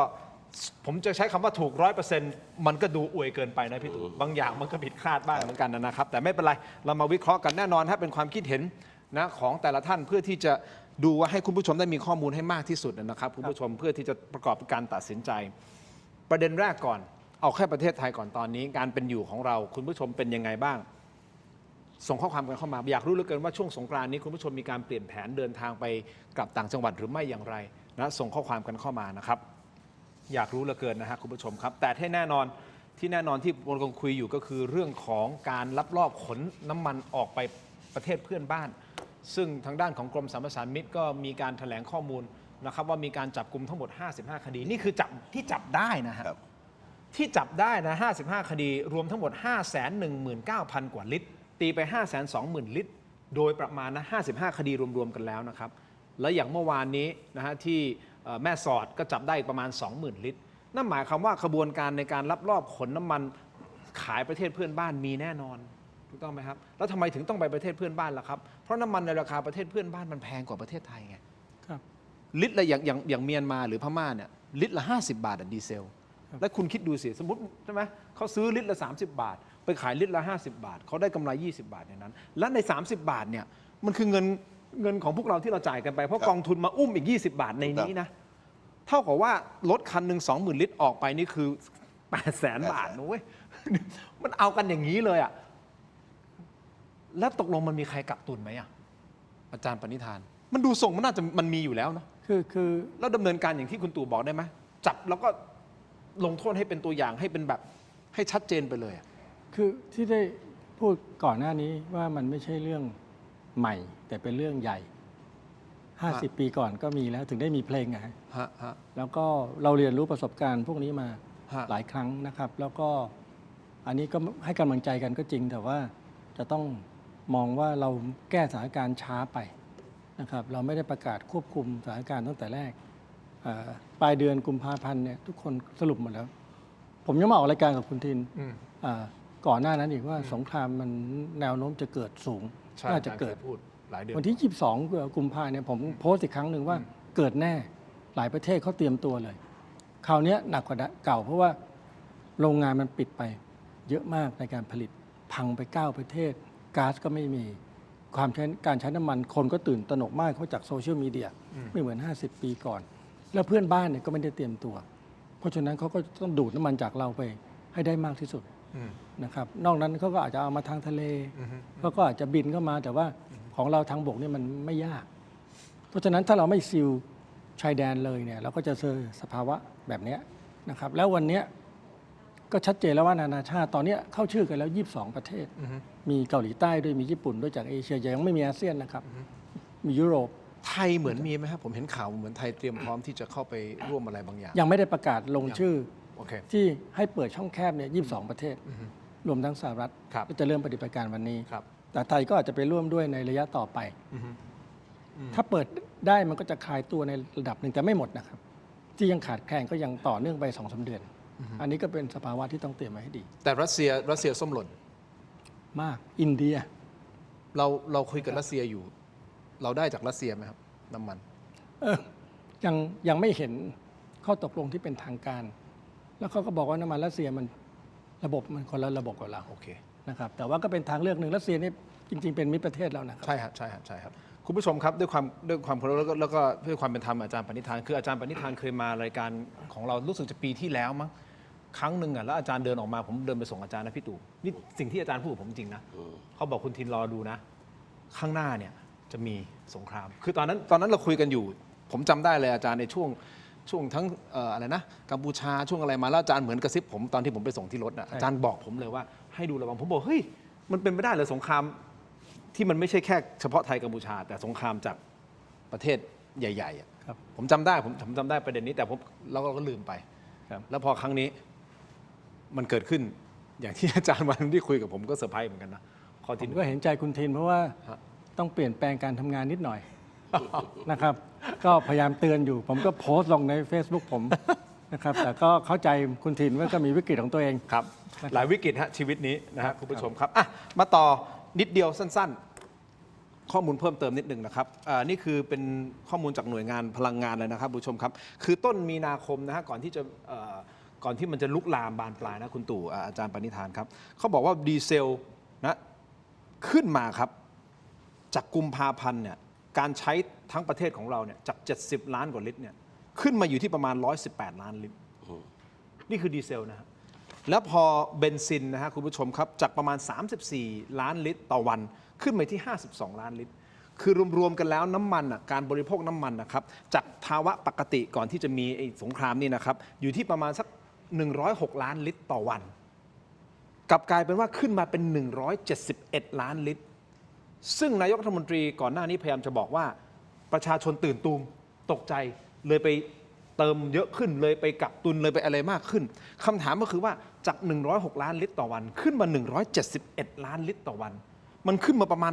60%น่ะ 60% มันเป็นชาวบ้านกักตุนได้ขนาดไหน คือชาวบ้านเนี่ยหนึ่งเขามีรถเขาก็เติมเต็มถัง อ่าฮะ สองเนี่ยนะครับถังเนี่ย อ่า นะครับแม้กระทั่งว่าถังน้ำมันขนาดใหญ่ก็200 ลิตรเท่านั้นเองซึ่งไม่มีใครพกถังนั้นไปเติมที่ใช้เป็นปั๊มหลอด นะครับแต่ว่าจริง ๆ ก็จะกักตุนได้เท่าไหร่กันเชียวและก็ทำได้ในช่วงแรก ๆ ไม่กี่วันเท่านั้นนะที่อาจจะเกิดปรากฏการณ์ตกใจเนี่ยอาจวันสองวันนี้ก็จบเพราะนี่ครับน้ำมันมันยังเต็มถังอยู่แต่ปรากฏไอ้ที่ไปจับได้ที่ชายแดนจากเพจใน FC ของนายกเองเนี่ย ครับ นะครับและก็ตามข่าวแม้กระทั่งว่าสอบสวนกลางไปจับที่อ่างทอง 330,000 ลิตรเงี้ยวันนี้ที่แม่สอด 20,000 ลิตรอะมันแปลความกันว่ามันไม่ใช่นะ มีไอ้โม่งใช่ไหม ก็ใช่ ใช้คำนี้ไอ้โม่ง ก็ถูกดินะครับ แล้วก็ประชาชนก็ถูกเป็นผู้กล่าวหาว่าไปตื่นตระหนก แล้วก็รีบไปสต็อกมัน ซึ่งปริมาณของประชาชนก็พิสูจน์กันได้ชัดอยู่แล้วว่าเขาเก็บได้ไม่เท่าไหร่ และก็เล็กน้อยมาก ทีนี้เนี่ยครับอย่างที่มาตรการที่เราฟังดูเนี่ยยังเป็นเรื่องของการปรับนะหมายถึงว่าพอจับได้แล้วก็ปรับ มันควรที่จะลงโทษสถานหนัก เพราะนี่นะครับถ้ารัฐไม่มีมาตรการอย่างรุนแรงเนี่ยเอาเนี่ยนะครับเรื่องวิกฤตน้ำมันนี่ไม่อยู่หรอกแล้วมันลามกันไปทุกเรื่อง และก็เห็นได้อย่างชัดเจนว่า ในขณะที่รัฐเอาเงินไปอุดหนุนน้ำมันนะครับน้ำมันดีเซลเนี่ยนะครับเพิ่มที่ขายหน้าปั๊มนะและปริมาณไม่มีเนี่ยขึ้น50 ตังค์กับ70 ตังค์แต่ว่ารัฐคือเงินประชาชนเนี่ยร่วม20 บาทแต่สินค้าเนี่ยนะครับมันขึ้นแทบทุกชนิดแล้ว ก็คือหมายความเหมือนน้ำไอ้น้ำที่เราดื่มเนี่ยเอาแพ็คละ5 บาทไข่ไก่นะครับ ขึ้น ก็ขึ้นใช้รังไข่เป็นกระดาษแท้ๆนะครับขึ้นไป6 บาทเห็นไหมน้ำมันพืชเนี่ยน้ำมันปาล์มไปล่วงหน้าเลย8 บาท แล้วนะครับอาหารพืชพันธุ์ธัญญาหารไปหมดเห็นไหมทีนี้ไอ้มาตรการเนี่ยประชาชนต้องรับภาระทั้งสองเรื่อง เงินที่ไปอุดหนุนราคาน้ำมันเพื่อจะควบคุมสินค้า ก็ปรากฏควบคุมราคาสินค้าไม่ได้ และบริษัทยักษ์ใหญ่5 บริษัทก็เกณฑ์มาตรการจะขึ้นของกันหมดนะ ขึ้นตอนนี้เป็น9 บริษัทเขาบอกขึ้นแน่นอน นะครับขึ้นแน่นอนเอาไม่อยู่ ปัญหาก็คือว่าแล้วรัฐจะทำยังไง เพราะเนี่ยครับเงินที่ไปอุดหนุนน้ำมัน เพื่อแม่ให้สินค้าขึ้นประชาชนไม่เดือดร้อน ปรากฏคนได้ประโยชน์ใช่ไหมที่เอาไปขายต่างประเทศประเทศเพื่อนบ้าน แต่ว่าประชาชนต้องมาแบกรับภาระนี้ต่อ และเนี่ยนะครับผมก็บอกว่ารัฐเองเนี่ยโดยเฉพาะกระทรวงพาณิชย์ซึ่งถือว่าหนักมากความจริงก็ต้องรับผิดชอบกันทุกกระทรวงนะครับจะต้องเรียกผู้ประกอบการแต่ละเรื่องนะครับในหนึ่งก็คือเรื่องทั้งคำสั่งที่ชอบด้วยกฎหมาย และการขอความร่วมมือและใช้มาตรการเด็ดขาด2ก็ต้องเช็คปริมาณด้วยนะถ้าสถานการณ์เอาเมษาทั้งเดือนว่าไงฤดูแล้งนะเราต้องเข้าใจว่าเราเนี่ยผักเนี่ยนะครับเราบริโภคมันไม่เพียงพออยู่แล้วเพราะเรานำเข้าจากจีนยิ่งฤดูเนี้ยนะครับฤดูแล้งเนี่ยกระหล่ำ100%มาจากทางช่องเม็กมาจากประเทศลาวนะแล้วหลายผักมากนะครับที่หน้าแล้งปลูกไม่ได้ไอ้นี่มีปัญหาละข้าวสต็อกยิงมีอยู่จำนวนเท่าไหร่1 เดือน 2 เดือน 3 เดือนอยู่ไงเห็นไหมผมก็บอกว่าเนี่ยนะครับเงินแทนที่จะไปอุดหนุนพ่อค้าน้ำมันมาเตรียมเรื่องอาหารกันไว้ดีกว่า เราเจอปรากฏการณ์ตอนโควิดไม่หนักเท่านี้เราจะมีโรงทานเต็มกันไปหมดท้ายที่สุดเนี่ยนะครับรัฐกับวัดเนี่ยอาจจะต้องเป็นภาระกันเหมือนกัน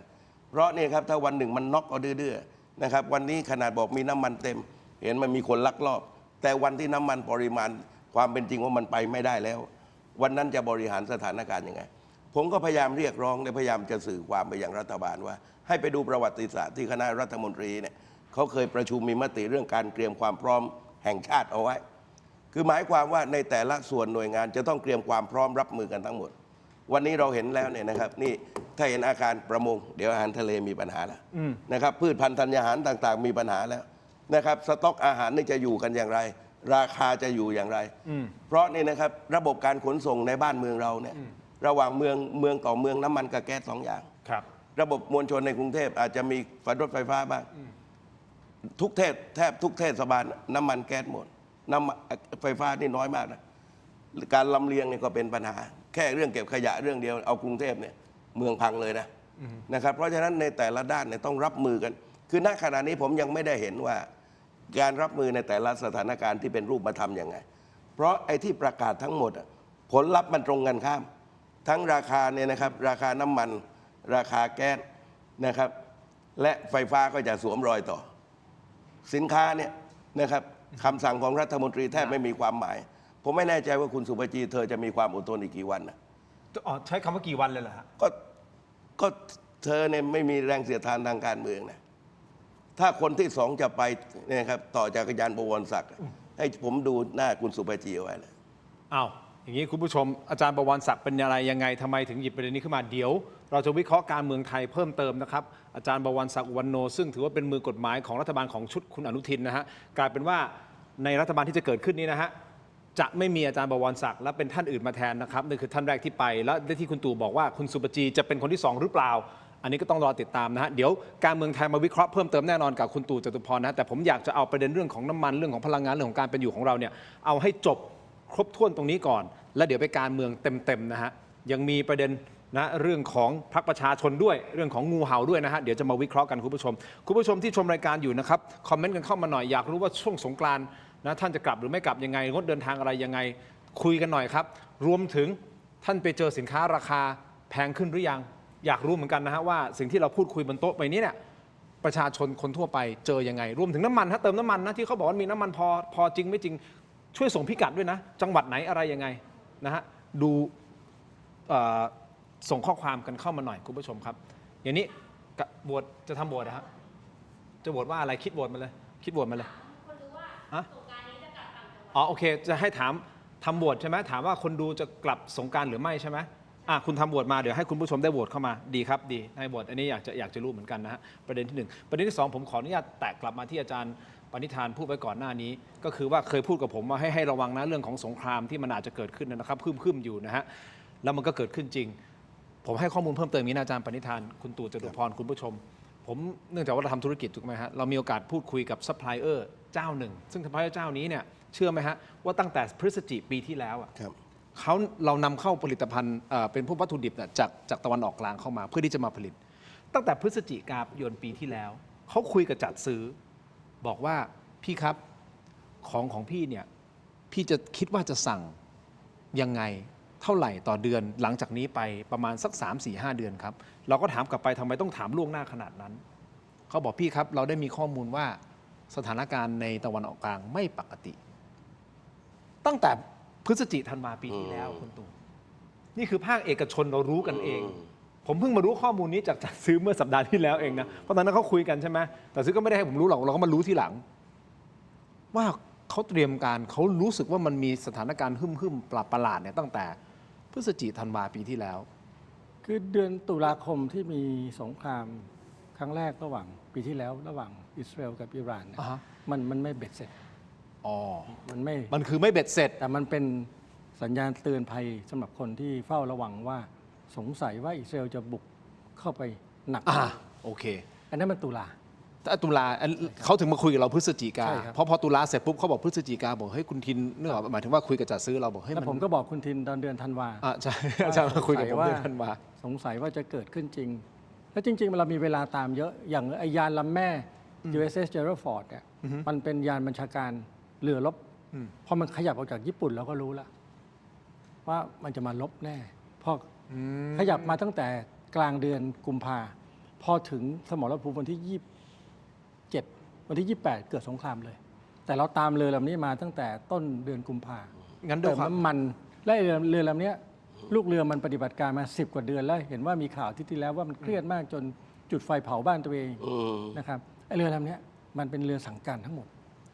เพราะฉะนั้นเรามีเวลาที่จะเตรียมตัวตั้งแต่พฤศจิกาธันวามกรากุมภา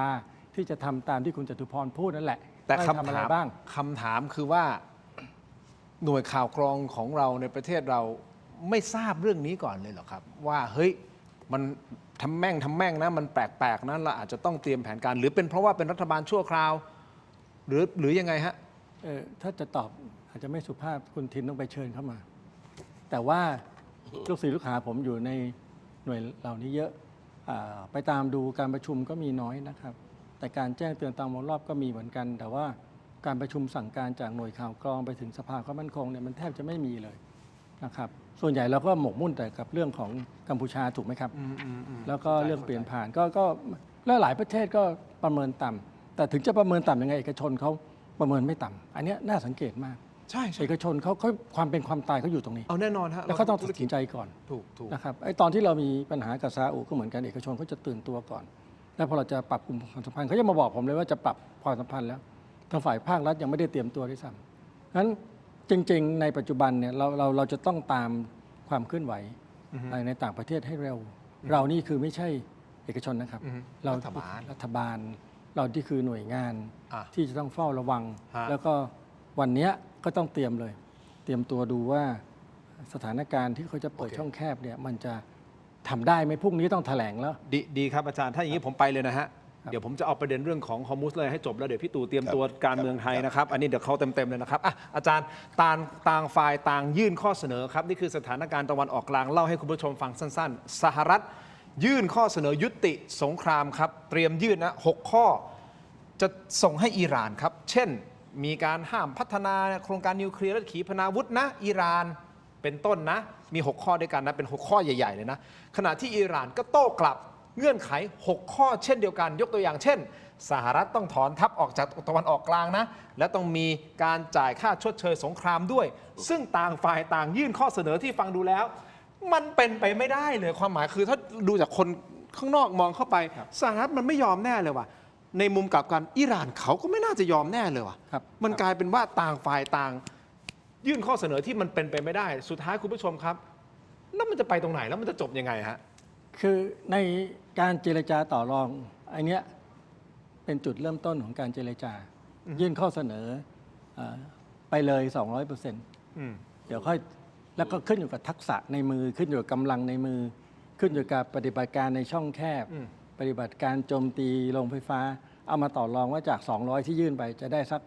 80% จะได้พอใจ อันนี้เขาเรียกว่า getting to yes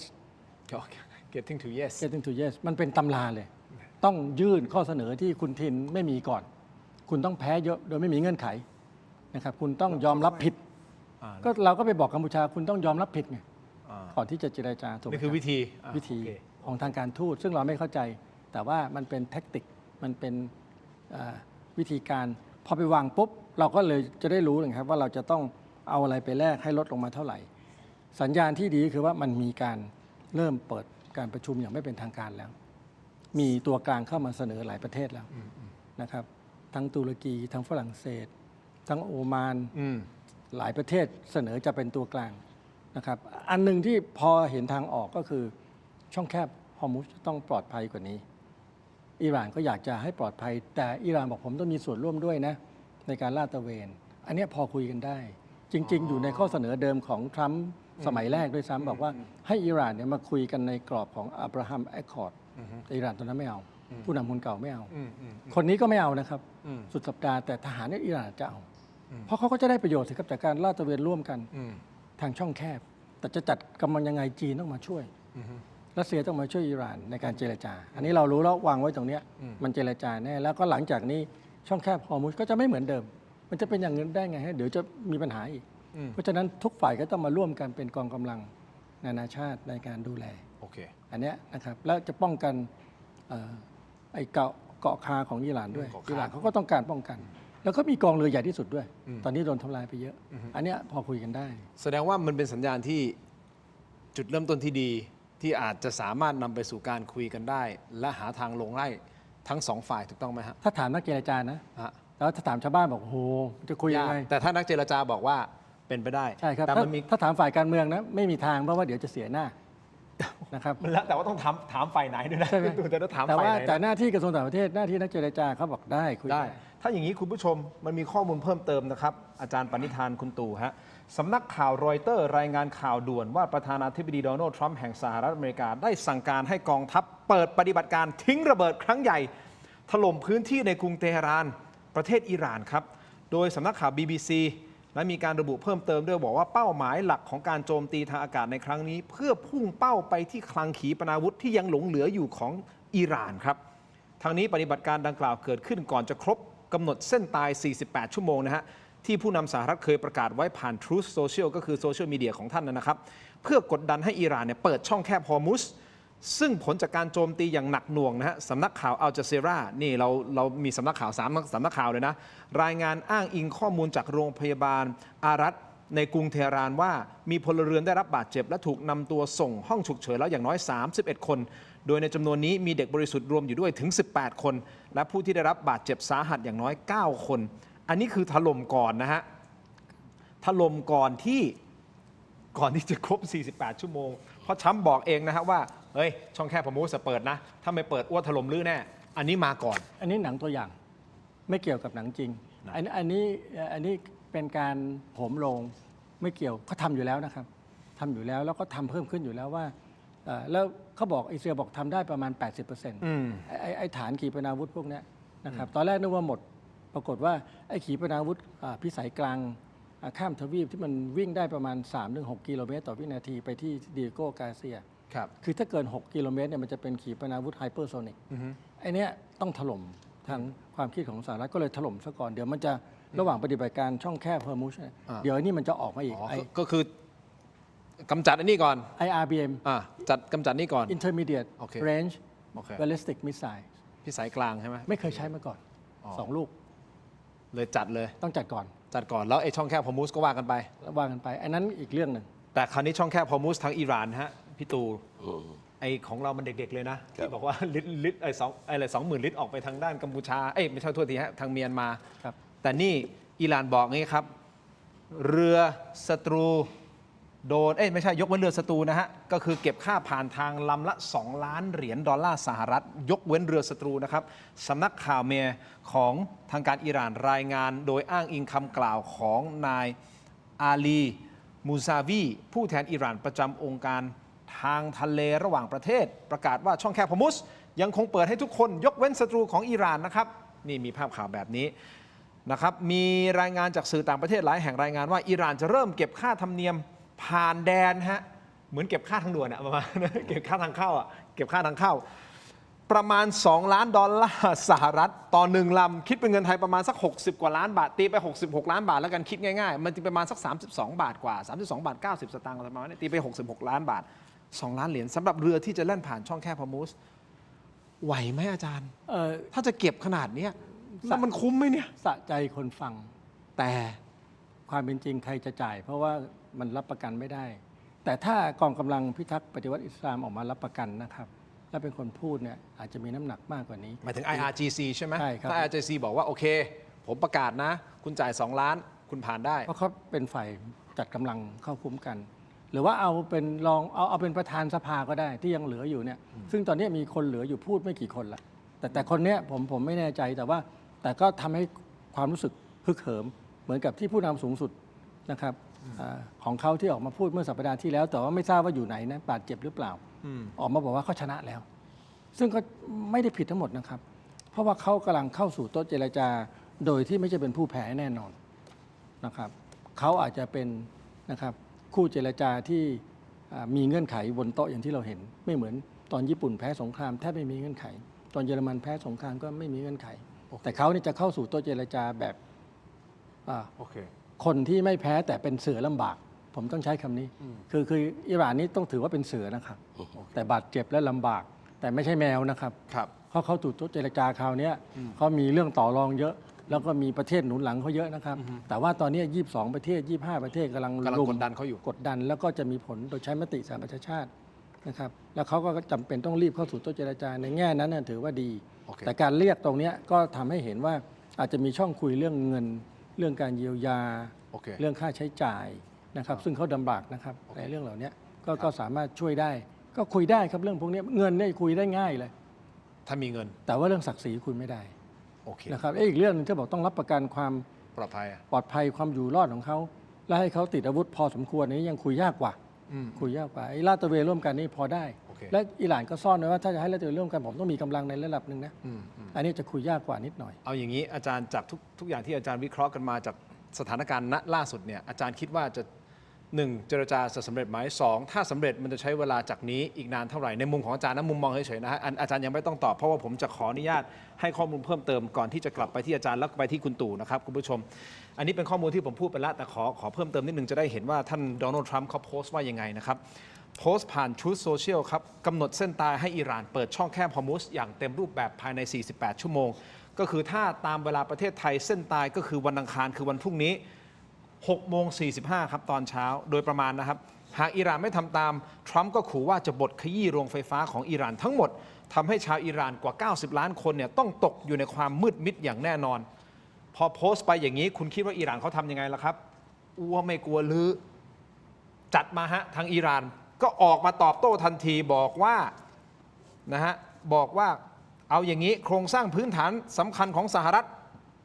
และกลุ่มประเทศพันธมิตรในภูมิภาค เช่น ระบบพลังงานและโรงกลั่นน้ำทะเล คือเป้าหมายโจมตีที่ชอบทำหากโครงสร้างพื้นฐานของอิหร่านถูกศัตรูโจมตี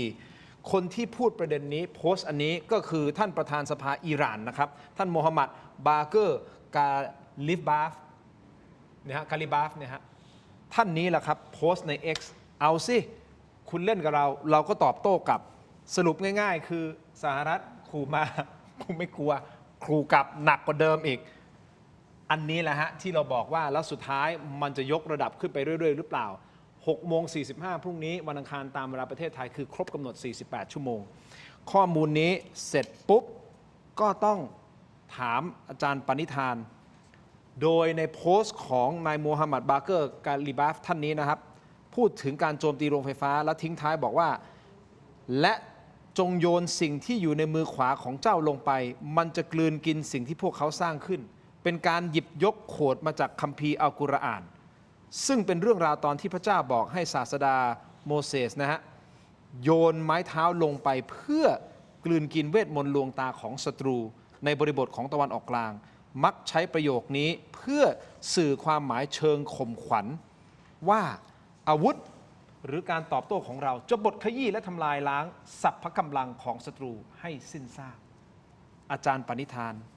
มาถึงตรงนี้ก็มาสู่คำถามที่ผมถามเมื่อสักครู่นี้ก่อนที่ผมจะเล่าข้อมูลนี้แล้วเดี๋ยวจะไปที่พี่ตู่แล้วนะครับ อาจารย์คิดว่าเจรจาจะสำเร็จผลไหมข้อที่ 1 ข้อที่ 2 ถ้าสำเร็จผลจะใช้เวลาจากนี้นานแค่ไหน เพราะเราจะได้ประเมินสถานการณ์ของเราด้วยของประเทศไทยด้วยนะครับว่าถ้าช่องแคบฮอร์มุสมันมีทางออกเสร็จปุ๊บมันก็จะทำให้ทุกอย่างคลี่คลายขึ้นรัฐบาลก็อาจจะสามารถหายใจได้มากยิ่งขึ้นนะรัฐบาลไทยอาจารย์ปณิธานเชิญครับ คือการเจรจาเนี่ยซับซ้อนแน่นะครับเพราะว่าไม่ใช่เฉพาะอิหร่านกับสหรัฐ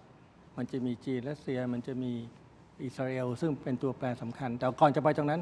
ขอเพิ่มข้อเท็จจริงให้มันเห็นภาพการขู่การเกทับกันก่อน เชิญครับ สัปดาห์ที่ผ่านมาอิหร่าน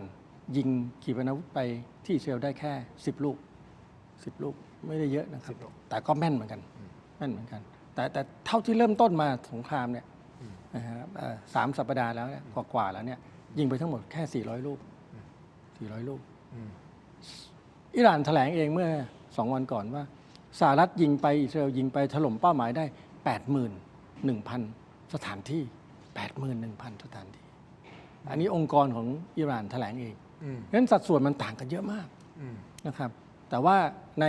บรรดา400 ลูกเนี่ยนะครับถล่มอิสราเอลถล่มพันธมิตรเนี่ยโดนโรงงานผลิตพลังงานไป40 แห่งนะครับไม่ต้องโดนทั้งหมดหรอกครับนิดเดียวก็ปิดแล้วเพราะฉะนั้นที่เหลืออยู่ก็อันตราย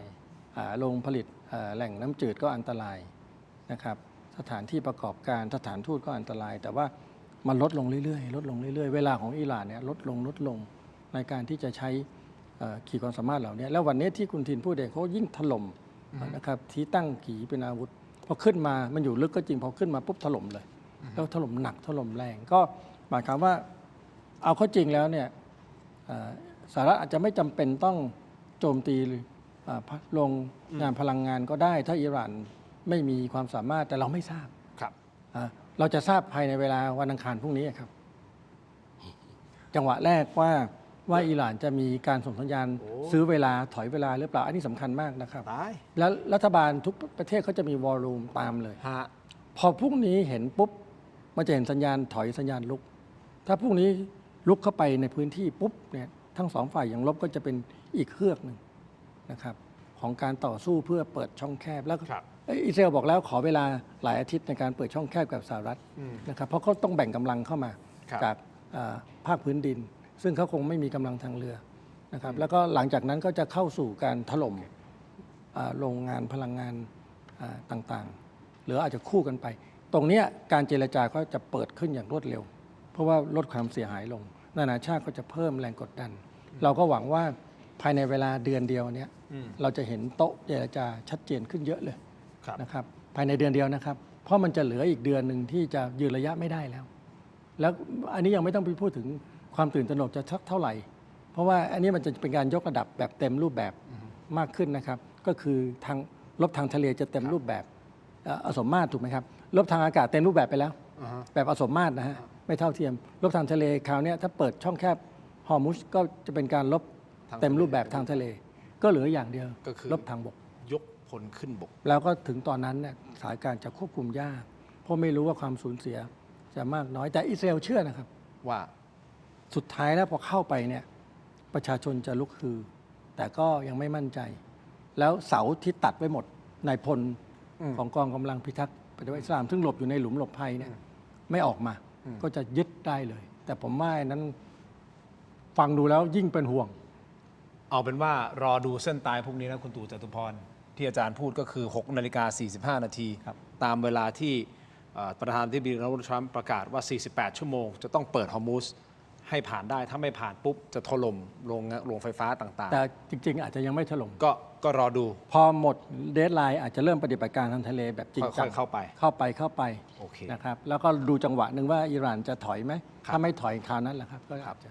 อ่ะนี่คือสถานการณ์โดยรวมนะครับ ก่อนที่จะเข้าไปที่คุณตู่จตุพรมีรายงานสั้นๆ คนไทยในสหรัฐอเมริกาก็ออกมาแชร์กันเรื่องนี้นะครับ เรื่องราคาน้ำมันในสหรัฐเองนะฮะไม่ใช่ประเทศเรานะพี่ตู่ที่โดนหนัก สหรัฐก็โดนครับ รายละเอียดเกี่ยวข้องกับราคาน้ำมันในสหรัฐดังนี้นะครับ ราคาน้ำมันเบนซินเฉลี่ยพุ่งสูงขึ้นไปแตะระดับ$3.89 เซนต์ต่อแกลลอนนะฮะแกลลอนหนึ่งก็คือประมาณ 3.8 ลิตรนะฮะคุณผู้ชมก็ตีไปกลมๆ4 ลิตรลองหารดูทีมงานลองกดเครื่องคิดเลขให้ผมหน่อยแล้วกันเปรียบเทียบก่อนสงครามช่วงปลายเดือนกุมภาพันธ์ราคาเคยที่ประมาณ$2กว่าๆจาก$2กว่าๆต่อแกลลอนมันขึ้นมาเป็น$3.89 เซนต์แล้วนะฮะต่อดอลลาร์ส่วนต่างที่เพิ่มขึ้นนะฮะราคาดีดตัวขึ้นมาเกือบ$1หรือคิดเป็นเงินไทยประมาณ35 บาทต่อแกลลอนภายในเวลาเพียงไม่กี่สัปดาห์นะฮะขึ้นมาแล้วสถานการณ์ในปั๊มแม้ราคาจะพุ่งสูงทุบสถิติในรอบกว่า2 ปีแต่ที่สหรัฐยังไม่มีการต่อคิวตุนน้ำมันหรือจำกัดการเติมแต่อย่างใดไม่เหมือนประเทศไทยครับเนื่องจากว่าสหรัฐมีน้ำมันสำรองเชิงยุทธศาสตร์จำนวนมาก3 เหรียญ 3.89 คูณ 3.89 คูณ 33สิ3.89 คูณ 33 พอดีมีเครื่องคิดเลขผมไม่ได้กดให้คุณกดให้ผมหน่อย เท่าไหร่คุณ128 บาทต่อแกลลอนใช่ไหม128 กว่าใช่ไหม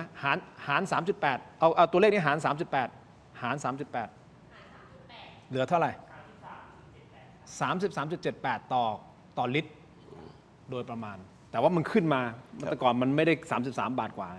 นะครับโอเค อันนั้นคือสหรัฐอเมริกา ตัดผมเรียนหนังสือ ฮะ 80 เซนต์ต่อแกลลอน อาจารย์ด้วยความเคารพอาจารย์เรียนหนังสือช่วงนั้นกี่ปีแล้วครับ 30 กว่าปี 30 กว่าปี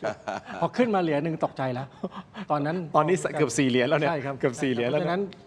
คิดดูสภาพของคนอเมริกันแรงกดดัน ฮะ คนรุ่นผมก็ยังอยู่นะครับในอเมริกา ฮะ ที่เคยจ่ายไม่ถึงเหรียญตอนนั้นพอหนึ่งเหรียญกว่าเราช็อก ฮะ ตอนนี้คนไม่ 3 เหรียญ 8 คนถึงไม่พอใจทรัมป์พอสมควร แต่ก็ยังสนับสนุนนะครับ ให้ลบกับอิหร่าน เพราะว่ากลัวอิหร่านมากกว่า แต่ตอนนี้ก็เริ่มเป็นกังวลกับราคาพวกนี้ อันนี้คือสหรัฐคนที่ยังเป็นแฟนคลับทรัมป์ก็ยังสนับสนุนอยู่ตัดภาพมาที่เมืองไทยคนที่เป็นแฟนคลับคุณอนุทินชาญวีรกูลฮะพี่ตู่จตุพรมีข้อมูลไหมครับว่าเขายังสนับสนุน การบริหารจัดการน้ำมันของรัฐบาลหรือเปล่าจะมีอันนี้เขาจะต้องปรับเปลี่ยนคณะรัฐมนตรีอย่างไรไหมฮะจากเหตุการณ์ครั้งนี้ คือในคนเนี่ยเขาก็เข้าใจสถานการณ์นะประชาชนว่ามันอยู่ในช่วงสงคราม ทีนี้เนี่ยนะครับสงครามมันคือวิกฤต ความเป็นรัฐเนี่ยนะครับคุณอนุทินเป็นนายกเนี่ย ครับ นะครับว่าในวิกฤตนี้จะใช้โอกาสที่จะแก้ไขปัญหาให้กับประชาชนได้หรือเปล่าเนี่ยผมว่านี่เป็นหัวใจหลักทีนี้การเมืองบ้านเมืองเราเนี่ยมันหนีระบบโควต้ากันไปไม่พ้นทั้งที่ควรจะตั้งครม.ที่มีหน้าตาเพื่อรับมือกับวิกฤต รับมือกับสงคราม ซึ่งผมยังเชื่อว่ายังจบยากนะครับในความเห็นผมเนี่ย ครับ แล้วก็ขณะเดียวกันนั้นนะแม้ว่าจะจบกว่าจะกลับเข้าสู่สภาพปกติ ก็ยังจะต้องใช้ระยะเวลาฟื้นกันนานพอสมควร ทีนี้พอหนีระบบโควต้าไม่ออกเนี่ยนะครับ วันนี้สถานการณ์ยังไม่ถึงวิกฤตสุด แต่ว่าเราเห็นว่าการจัดการเรื่องน้ำมันมีปัญหา เห็นไหมพบการกักตุนไม่เป็นไปตามที่ประกาศ มาตรการควบคุมราคาสินค้าเนี่ยไม่เป็นไปตามนะครับที่ประกาศ ครับ สองเรื่องนี้นะครับนี่ภายใต้สถานการณ์ณขณะนี้ แต่ว่าถ้าเดือนเมษาหนักกว่านี้อีกเท่าตัวจะทำยังไงเห็นไหม เพราะฉะนั้นเนี่ยนะครับถ้าไม่วางแผนแต่เนิ่นๆที่ผมบอกว่าเดือนพฤษภาเนี่ยหนีก่อนเดือนพฤษภาหรืออาจจะช่วงเดือนพฤษภาก็ได้อย่างไรหนีการประกาศใช้สถานการณ์ฉุกเฉินไม่ได้ แต่ว่าเนี่ยนะครับถ้าไม่รับมือดีๆปูพื้นกันไปดีๆนะให้ประชาชนมีความสั่งสมนะพรกฉุกเฉินก็เอาไม่อยู่ต่อให้10กฎอัยการศึกก็เอาไม่อยู่นะเวลานั้นนะถ้าคนมันเกิดเนี่ยนะครับมีปัญหาเรื่องอาหารกองทัพต้องเดินด้วยท้องเนี่ยแต่ปรากฏว่าระบบการจัดการเรื่องอาหารเกิดมีปัญหานะเราจะไปประมาทว่าเราเป็นเมืองอู่ข้าวอู่น้ำนะเราเองเห็นไหมปรากฏการณ์ช่วงน้ำท่วมของเนี่ยหมดร้านสะดวกซื้อก่อนเกิดเหตุการณ์ 14 ตุลาคม ปี 2516 ประเทศไทยเนี่ยต้องซื้อข้าวจากต่างประเทศเป็นไปได้ยังไงแต่ว่าเราเคยผ่านสิ่งเหล่านี้กันมาแล้วผมเองก็แลเห็นว่าณขณะนี้เนี่ยถ้าเนี่ยนะครับไม่ใช้ความเป็นมืออาชีพในแต่ละด้านเข้ามาซัพพอร์ตนะครับเมื่อหนีครม.ลักษณะเป็นโควต้าไม่ได้นะครับก็ต้องใช้มืออาชีพที่ต้องเอามาวางเข้าไปนะครับสนับสนุนและเนี่ยนะครับต้องเป็นมืออาชีพที่เขาเรียกว่าพอเป็นคนอิ่มแล้วอย่าเอาคนหิวเพิ่มเข้าไปหิวกันในที่นี้เหมือนกับเรื่องเนี่ยนะครับเรื่องเราเองเห็นว่าเรื่องทำมาหากินเรื่องน้ำมันเรื่องสินค้าเนี่ยจะต้องใช้คนเนี่ยนะครับที่มีศักยภาพและมีความซื่อสัตย์เอาชาติเอาบ้านเอาเมืองเนี่ยเข้าไปเติมเนี่ยนะครับในส่วนในแต่ละกระทรวงแม้ว่าเขาจะไม่ได้เป็นรัฐมนตรีแต่ว่าส่วนอื่นๆที่ไปเพิ่มเติมศักยภาพของบรรดารัฐมนตรีทั้งหลายเพราะว่าแต่ละคนเนี่ยนะครับที่ปรากฏชื่อกันมานั้นนะในยามบ้านเมืองปกติอาจจะถูๆไถๆกันได้นะแต่ในยามที่บ้านเมืองวิกฤตชนิดนี้เนี่ยมันเอาอยู่ยากและความตึงเครียดของคนนั้นเนี่ยนะครับผมไม่ได้คิดว่าประชาชนก็จะลุกขึ้นมาขับไล่รัฐบาลหรอกนะครับอยากให้รัฐบาลต้องการจะแก้ไขปัญหาอย่าได้ไปวิตกกันนั้นยกเว้นว่าประชาชนก็มีความรู้สึกว่าในท่ามกลางความยากลำบากนี้มีคนได้ประโยชน์เหมือนวงการน้ำมันที่ผมชี้ว่า20,000 กว่าล้านเข้าไปแล้วเนี่ยเห็นไหมไม่ควรจะจ่ายด้วยนี่คือ 20,000 กว่าล้านที่ได้ประโยชน์จากวิกฤตน้ำมันก็ซื้อมาราคาถูกก่อนสงครามมาคิดราคามาคิดราคาสงครามได้ไงนะครับเพราะฉะนั้นผมก็บอกว่าสินค้าก็เหมือนกันนี่กำลังเข้าอีรอบเดียวกันแล้วขณะเดียวกันนั้นเนี่ยนะครับเอาถ้ามันถึงขั้นวิกฤต1 คนมีเงินหรือเปล่า2มีเงินแล้วมีของว่าเช่นว่ามีน้ำมันเนื่องจากว่าเราไม่มีแหล่งของทางรัฐเลยนะที่จะสต็อกน้ำมันที่เหลือเป็นของเอกชนทั้งสิ้นเนี่ยแต่ว่านี่นะครับมาตรการของรัฐที่เข้มข้นในแต่ละด้านเนี่ยวันนี้เรายังไม่เห็นนะภาพปรากฏเนี่ยนะครับข่าวคราวที่จับกันได้เนี่ยยังไม่ได้สร้างความน่ากลัวอะไรเลยเห็นไหมแต่ว่ามาตรการที่เข้มข้นว่าวันที่ประชาชนเขาทุกข์ยากเนี่ยถ้าอย่างที่ผมบอกว่าถ้าเขาพบว่ามีคนเอาเปรียบแล้วก็เกี่ยวข้องเนี่ยคนมันจะลุกคือมันเอากันไม่อยู่นะครับเพราะหิวมันทนกันไม่ได้เนี่ยเห็นไหมเพราะฉะนั้นนี่มันเป็นนะครับจะเป็นสถานการณ์ที่เปราะบางมากความเป็นจริงนั่นคือทุกขลาภในการเข้ามาเป็นรัฐบาลรอบนี้นี่มันหนักกว่าต้มยำกุ้งตอนนั้นแค่ล้มบนฟูกนะหนักกว่าไอ้ตอนน้ำท่วมตอนวิกฤตโควิดเอาไอ้3 อย่างมารวมกันยังไม่ได้เลยนะงั้นถ้าไปดูหน้าตารัฐมนตรีครม.ชุดนี้ที่กำลังจะเกิดขึ้นนะครับคุณตู่คิดว่าต้องโอเคกระทรวงพลังงานก่อนกระทรวงคลังพาณิชย์3 กระทรวงแล้วยังมีกระทรวงต่างประเทศอีกใช่ไหมฮะเพราะเขาต้องไปติดต่อเรื่องของการซื้อน้ำมันเพื่อเติมซัพพลายเอาแค่วิกฤตน้ำมันตรงนี้4 กระทรวงนี้ใช่ไหมฮะหลักๆที่จะต้องออกมาหน้าตาแข็งแรงเลยถูกต้องนี่ขนาดว่า CEO ของปตท.รัฐมนตรีพลังงานยังเอาไม่รอดเลยคนที่มาใหม่เนี่ยนะครับผมว่าชีวิตนี้คงมีความรู้เรื่องการเติมน้ำมันนั่นนะเขามีประวัติเรื่องพลังงานตรงไหน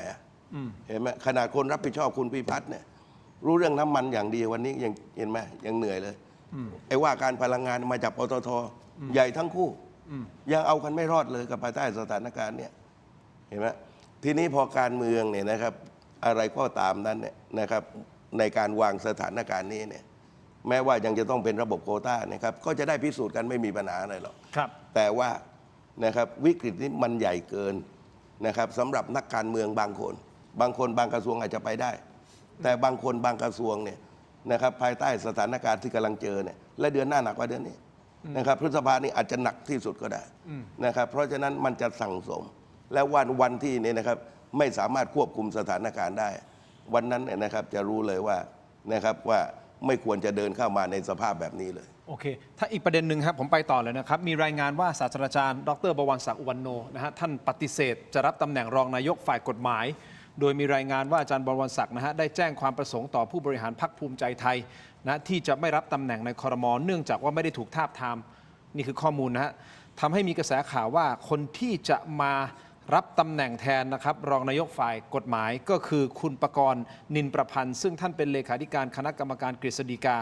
อาจจะมาตำแหน่งนี้แทนซึ่งหากเป็นจริงเท่ากับว่าคุณประกรณ์ก็ต้องลาออกจากตำแหน่งเลขาธิการกฤษฎีกาและเข้าสู่กระบวนการตรวจสอบประวัติต่อ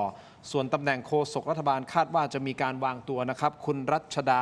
ธนาดิเรกนะครับในทางการข่าวคิดว่าข้อมูลนี้มีความเท็จจริงมากน้อยแค่ไหนหรือว่าพี่ตู่มีข้อมูลวงในยังไงบ้างครับเกี่ยวกับเรื่องของอาจารย์บวรศักดิ์รวมถึงคุณรัชดาธนาดิเรกครับ คือถ้าเทียบปอนต่อปอนเนี่ยระหว่างอาจารย์บวรศักดิ์กับคุณประกรณ์เนี่ยอย่างไรอาจารย์บวรศักดิ์ก็ถึงขั้นเขาเรียกว่าเป็นขั้นซื้อแปะ ปรมาจารย์ไป นะครับคือเทียบกันไม่ได้นะครับแม้ว่าคุณประกรณ์อาจจะมีความชำนาญการแต่ว่าความเก่าเนี่ยแต่ผมมีกรณีตัวอย่างนะครับในสมัยรัฐบาลคุณทักษิณ ครับ ก่อนที่จะถูกยึดอำนาจได้มีสัญญาณจากบุคลากรทางการเมืองนะครับโดยเฉพาะจากเนติบริกรทั้ง3 คน3 คนนั้นอยู่ในคำว่าระบบทักษิณทั้งสิ้นคุณมีชัยเนี่ยไปดูแลกฎหมาย แต่ว่าไม่มีตำแหน่งในรัฐบาล ครับ คุณวิษณุเครืองามเนี่ยจากเลขาธิการคณะรัฐมนตรีเนี่ยคุณทักษิณมาตั้งเป็นรองนายกฝ่ายกฎหมาย แล้วก็ไปดึงอาจารย์บวรศักดิ์มาเป็นเลขาธิการคณะรัฐมนตรีแทนปรากฏว่าเนี่ยนะครับก่อนที่จะมีการปฏิบัติการเนี่ยก่อนที่จะคว่ำรัฐบาลคุณทักษิณเนี่ยอาจารย์วิษณุลาออกจากรองนายกรัฐมนตรี อาจารย์บวรศักดิ์ลาออกไม่พอลาไปบวชอีกต่างหากนะครับเราอยู่ในสถานการณ์นั้นผมอยู่เนี่ยผมรู้ว่ามีปัญหาแล้วว่ารัฐบาลนี้คงอีกไม่กี่วัน ผมไม่รู้ว่าอาจารย์บวรศักดิ์ข่าวที่ปรากฏ ผมไม่เชื่อว่าจะไม่ได้รับการทาบทามนะเพราะเนี่ยนะครับคนระดับอาจารย์บวรศักดิ์เนี่ยถ้าไม่ใช่ในเก็บของก่อนแล้วคือเขาจะไม่รอคือท่วงทำนองนี้นะครับถ้าไปถามใครเนี่ยว่าอาจารย์บวรศักดิ์จะไม่ได้ไปต่อไม่มีใครเชื่อทุกคนนะเห็นไหมแต่ว่าอะไรทำให้เขาตัดสินใจที่จะไม่ไปต่อ ต้องคิด นะครับซึ่งเนี่ยนะครับ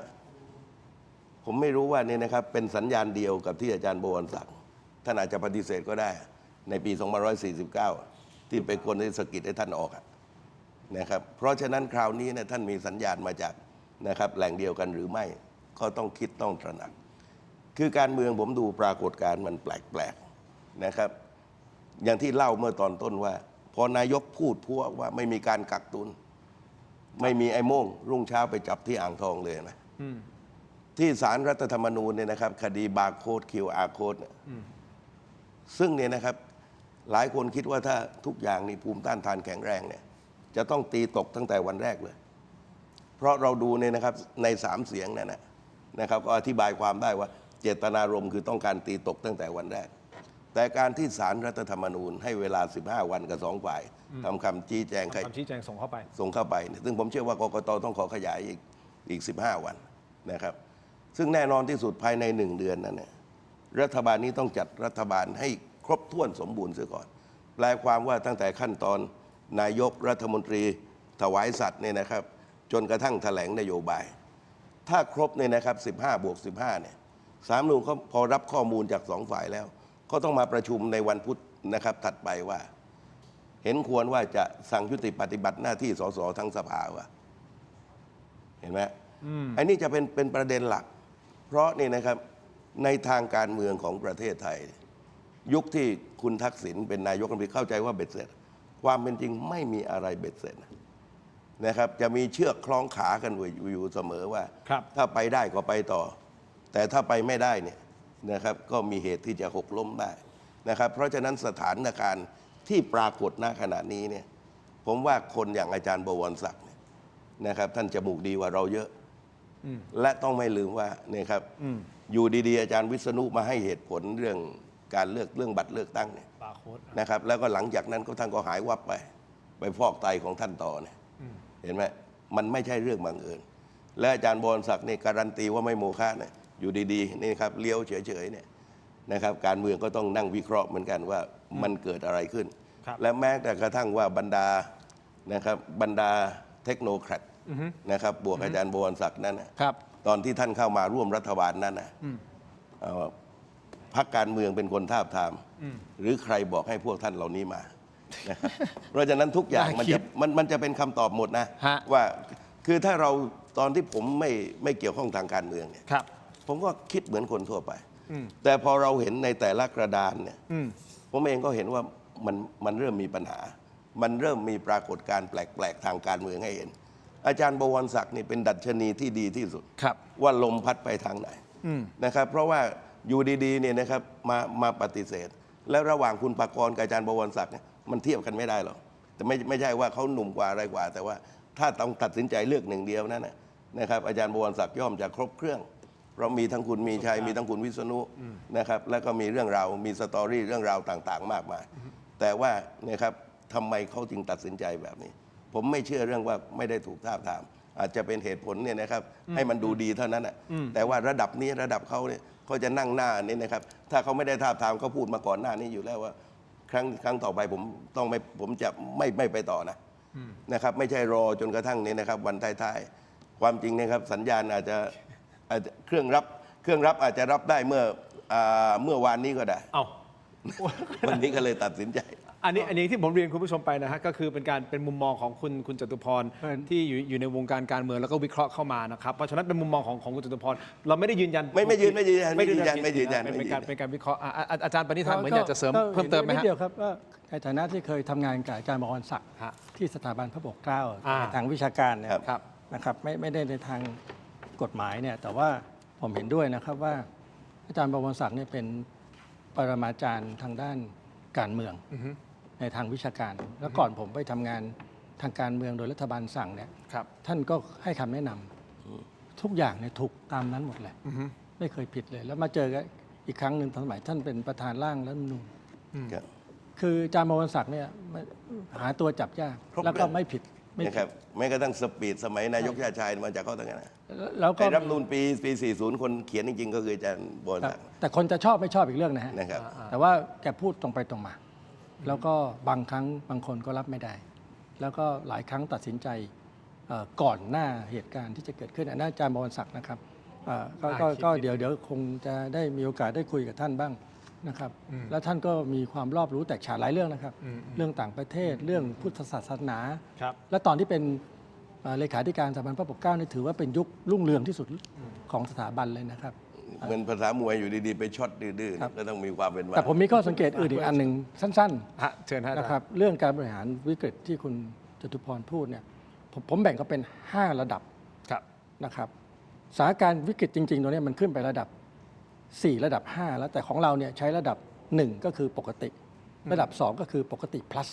ปกติ plus ครับมันก็ยังอยู่ในปกติ แต่ว่ามันมีอีก 3 4 5 นะครับ 3 ก็คือสถานการณ์ความมั่นคง พรบความมั่นคง มันจะควบคุมอะไรได้เยอะเลย แล้วก็ไปฉุกเฉิน อันนี้พรกแล้วก็มีฉุกเฉินร้ายแรง แล้วก็เข้าสู่สถานการณ์ศึกสงครามอัยการศึกเลย ทั้งหมดเราเนี่ยไม่ได้ใช้ในตอนที่สงครามครั้งนี้เกิด เราใช้ปกติ ยังไม่ถึงปกติ plus ด้วยซ้ำเพราะว่าคอรมอยังไม่ตั้ง เพราะฉะนั้นมันเลยไม่ตอบโจทย์คนไงครับ มันถึงได้ไม่ตามสถานการณ์ไม่ทันไงครับ และอันนี้ก็ไม่ได้ความผิดของใคร แต่ว่าคนที่อยู่ในระบบความมั่นคงเนี่ยจะต้องบอกว่าสถานการณ์ครั้งเนี้ยมันเป็นวิกฤตต่อความมั่นคงทางด้านพลังงาน ทางด้านอาหาร ครับ ทางด้านเศรษฐกิจ ทางด้านของประเทศไทย แล้วควรจะผลักดันให้ใช้มาตรการที่เข้มข้นอย่างที่ผมได้เรียนหลายประเทศใช้ไงฮะกรีซใช้หลายประเทศในยุโรปใช้ ของเรานี่ยังไปไม่ถึง เพราะฉะนั้นผมก็เลยเตรียมไว้ก่อนว่ากว่าเขาจะใช้มาตรการให้มันสอดคล้องเนี่ยเราก็ต้องเตรียมสงกรานต์เราก็ต้องเตรียมเข้าพรรษาออกพรรษาให้เสร็จนะครับก่อนที่เขาจะตั้งหลักได้ และยิ่ง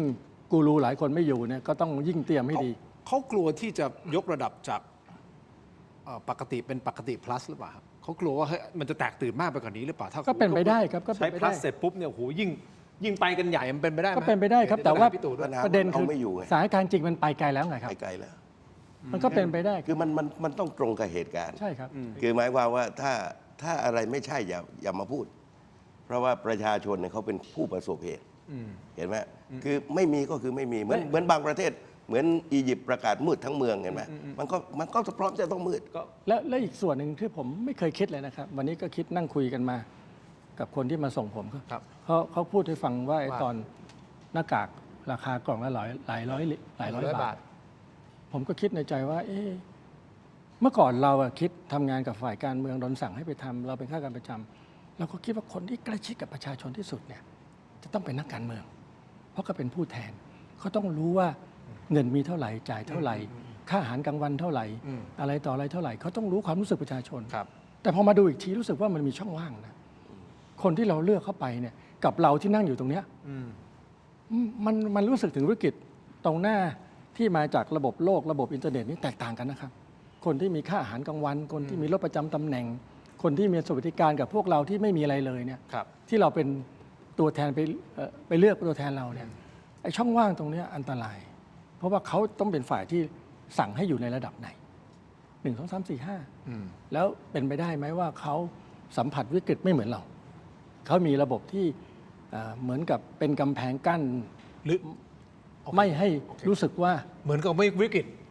ไม่ทราบแต่ว่า เหมือนกับว่าสิ่งที่ประชาชนคนธรรมดา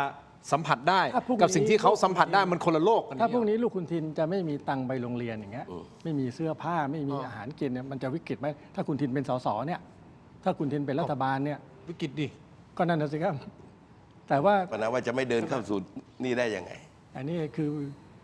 พอเขา Multiverse เหรอฮะ คนที่ขับรถมาเขาบอกเขากลัวมากเลยว่า มันจะเหมือนคราวที่แล้วที่เขาต้องจ่ายหลายร้อยบาท ราคาค่าหน้ากากคราวนี้เขาต้องจ่ายเท่าไหร่เขายังไม่ทราบเขาต้องเตรียมตังค์ไว้ อันเนี้ยมันเห็นช่องว่างเลยว่าไปแพ็กเกจเยียวยาอย่างต่างประเทศเนี่ยเขาลงแล้วนะครับลงพื้นที่หมดแล้วของเรานี่ยังไม่มานี่อันตรายเจ้าของปั๊มไงบอกว่าที่เขาเติมเนี่ยมันเขาขาดทุนนะครับแต่ละครั้งเนี่ยอันนี้เรื่องพวกนี้ผมว่ามันสัมผัสยากในช่วงนี้ไม่ทราบทำไม หรืออาจจะเขาอาจจะไม่ได้สัมผัสตรงไงเลยไม่รู้หรือเปล่าผมไม่รู้ผมพยายามจะหาเหตุผลนะไม่รู้มัน ผมก็หาไม่ได้ คืออย่างนี้ผมตอนสมัยเป็นนักการเมือง ผมก็เตือนคนเป็นนายกเสมอว่า คือท่านต้องวางหลักเรื่องการรายงานข่าวเนี่ย ครับ คนเราพอมีอำนาจเนี่ยไม่อยากฟังข่าวร้ายไอ้พวกอยากจะฟังเสียงสรรเสริญเยินยอ ทีนี้ผมก็บอกว่าหน่วยงานในแต่ละหน่วยงานแม้กระทั่งคนการเมืองทั้งหลายนี่ควรจะรายงานให้นายกรับทราบตามความเป็นจริงเขาจะได้ตัดสินใจถูกและนายกเองต้องเป็นผู้สั่งการว่าไอ้ข่าวดีไม่ต้องมาบอกผมหรอกอยากจะฟังแต่ข่าวร้ายก็คือความทุกข์ของพี่น้องประชาชนนะไอ้นั่นเราจะแก้ไขปัญหากันได้ตรงจุด เพราะนี่นะครับผมเห็นนายกไม่ว่ามาจากยึดอำนาจเลือกตั้งเนี่ยพอมีอำนาจเต็มเนี่ยนะครับ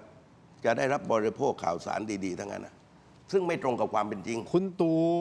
เทคโนโลยีมันไปไกลสามารถที่จะดูรายการทุกรายการก็ได้รายงานข่าวก็ได้ ดูไม่เหมือนกันเอาอย่างนี้กันผม ทำไมอะฮะถกไม่เถียงรายการอื่นๆเนี่ยเรื่องใหญ่รายวันรายข่าวเย็นช่องวันแล้วก็ ผมว่ามันต้องสัมผัสชีวิตจริงเอาอย่างนี้แล้วกันครับ คุณทินไปกินอาหารข้างทาง คุณตู่ไปกินผมไปกิน ฮะ ราคาเท่ากันก๋วยเตี๋ยวข้างทาง อือฮึ จานหนึงสมมติ10 บาท อืม แต่ผมมีเงินเป็น1,000 ล้านเนี่ย อืม ผมก็ไปกินข้างทางดูเหมือนติดดิน อืม แต่ผมอีกคนหนึ่งมีเงินไม่กี่10 บาทในกระเป๋าผมไปกิน10 บาทนี่ผมเดือดร้อนนะ อืม อาหารข้างทางเหมือนกันว่าการสัมผัสอาหารข้างทางสัมผัสการติดดินเนี่ยมันแล้วแต่ว่าแต่ละคนเนี่ยมันแต่ว่าภาพที่ออกมาว่าฟังแล้วนะเข้าใจแล้วนะติดดินนะผมว่าไม่น่าจะใช่นะเพราะว่าฐานการไปตรงนั้นเนี่ยแต่ก็เข้าใจนะครับว่าพยายามไปสัมผัสไปรับฟังแต่มันไม่รู้สึกนะฮะ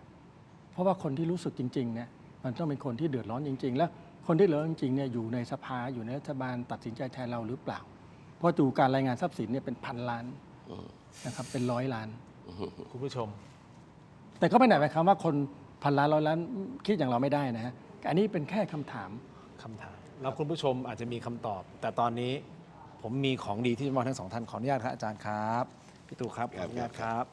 ขอบคุณนะครับเม็ดอมซิงค์พลัสผลิตภัณฑ์ไมบาซินจากเกรเตอร์ฟาร์มามี 3 สูตรที่มีคุณประโยชน์จากวิตามินหลากหลายชนิดครับเม็ดอมซิงค์พลัสวิตามินซีและโคคิวเทนกลิ่นองุ่นมะนาวเม็ดอมซิงค์พลัสลูทีนและบิวเบอรี่กลิ่นแบล็คเคอร์เรนต์เม็ดอมซิงค์พลัสเบต้ากลูแคนกลิ่นสตรอเบอรี่นะครับซิงค์มีส่วนช่วยในการทำหน้าที่ของระบบภูมิคุ้มกันและกระบวนการต่อต้านอนุมูลอิสระ ถ้าเจ็บคอไอหรืออยากเสริมภูมิคุ้มกันนะครับเลือกไมบาซินจากเกรเตอร์ฟาร์มาหาซื้อได้ที่ร้านสะดวกซื้อซุปเปอร์มาร์เก็ตและร้านขายยาทั่วประเทศไมบาซินจากเกรเตอร์ฟาร์มาก้าวสู่60 ปีอย่างมั่นคงและยั่งยืนนะครับขอบคุณไมบาซินที่อยู่เคียงข้างถกไม่เถียงนะครับ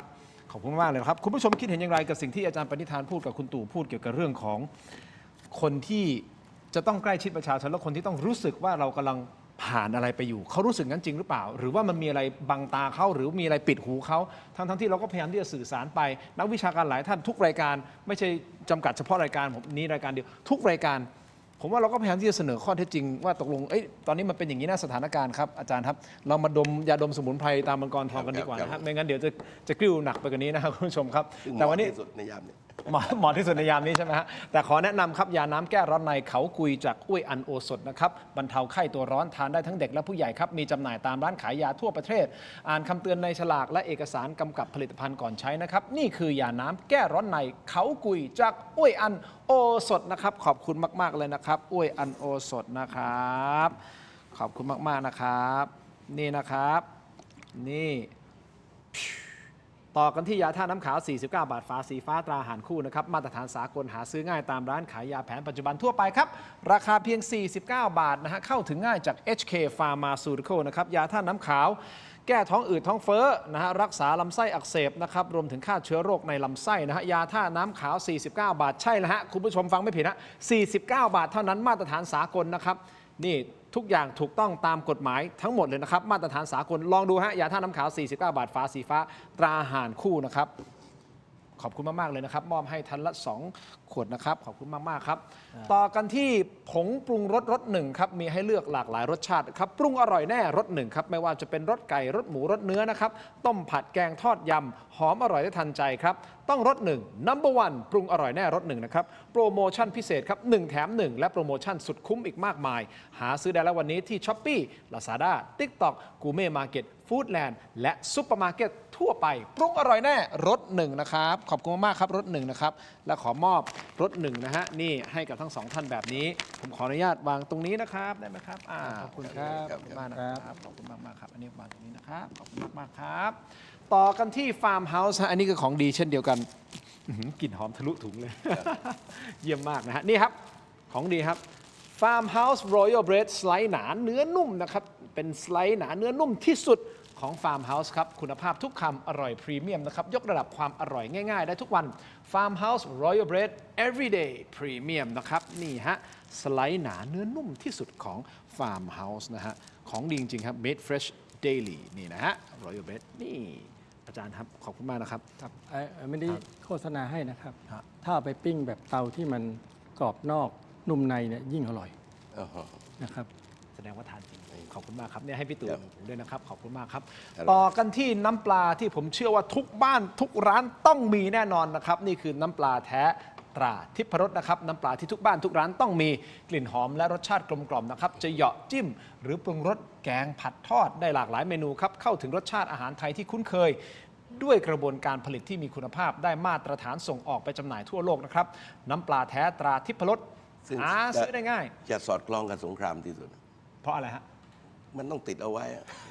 คลุก เดี๋ย กั ว บ สุด ข้าว ท้าย กิน อาจจะได้คลุกกับข้าว นั่นไง เพราะฉะนั้นไปหาซื้อได้นะครับ ตามห้างสรรพสินค้าชั้นนำนะครับ ร้านสะดวกซื้อและร้านค้าทั่วไป นอกจากนี้ยังสามารถสั่งซื้อทางช่องทางออนไลน์ได้ที่ Shopee Lazada Tops Online และ Macro Pro นะครับ มีจำหน่ายทั้งแบบขวดแพ็คหรือยกลังก็ได้นะครับ แค่มีทิพรสก็อร่อยครบรสนะฮะ สงสัยพี่ตู่ต้องเป็นแบบยกลัง ครับ ใช่ไหมฮะ เพราะว่าหาซื้อในช่วง ช่วง สงครามเหมาะมาก ต้องเก็บติดบ้านไว้ คลุกกับ จะเห็นความจำเป็นในวันหนึ่ง อย่าประมาทอย่าประมาท อย่าประ อย่าประ มา มา ท ท คลุกกับข้าวนะครับคุณผู้ชม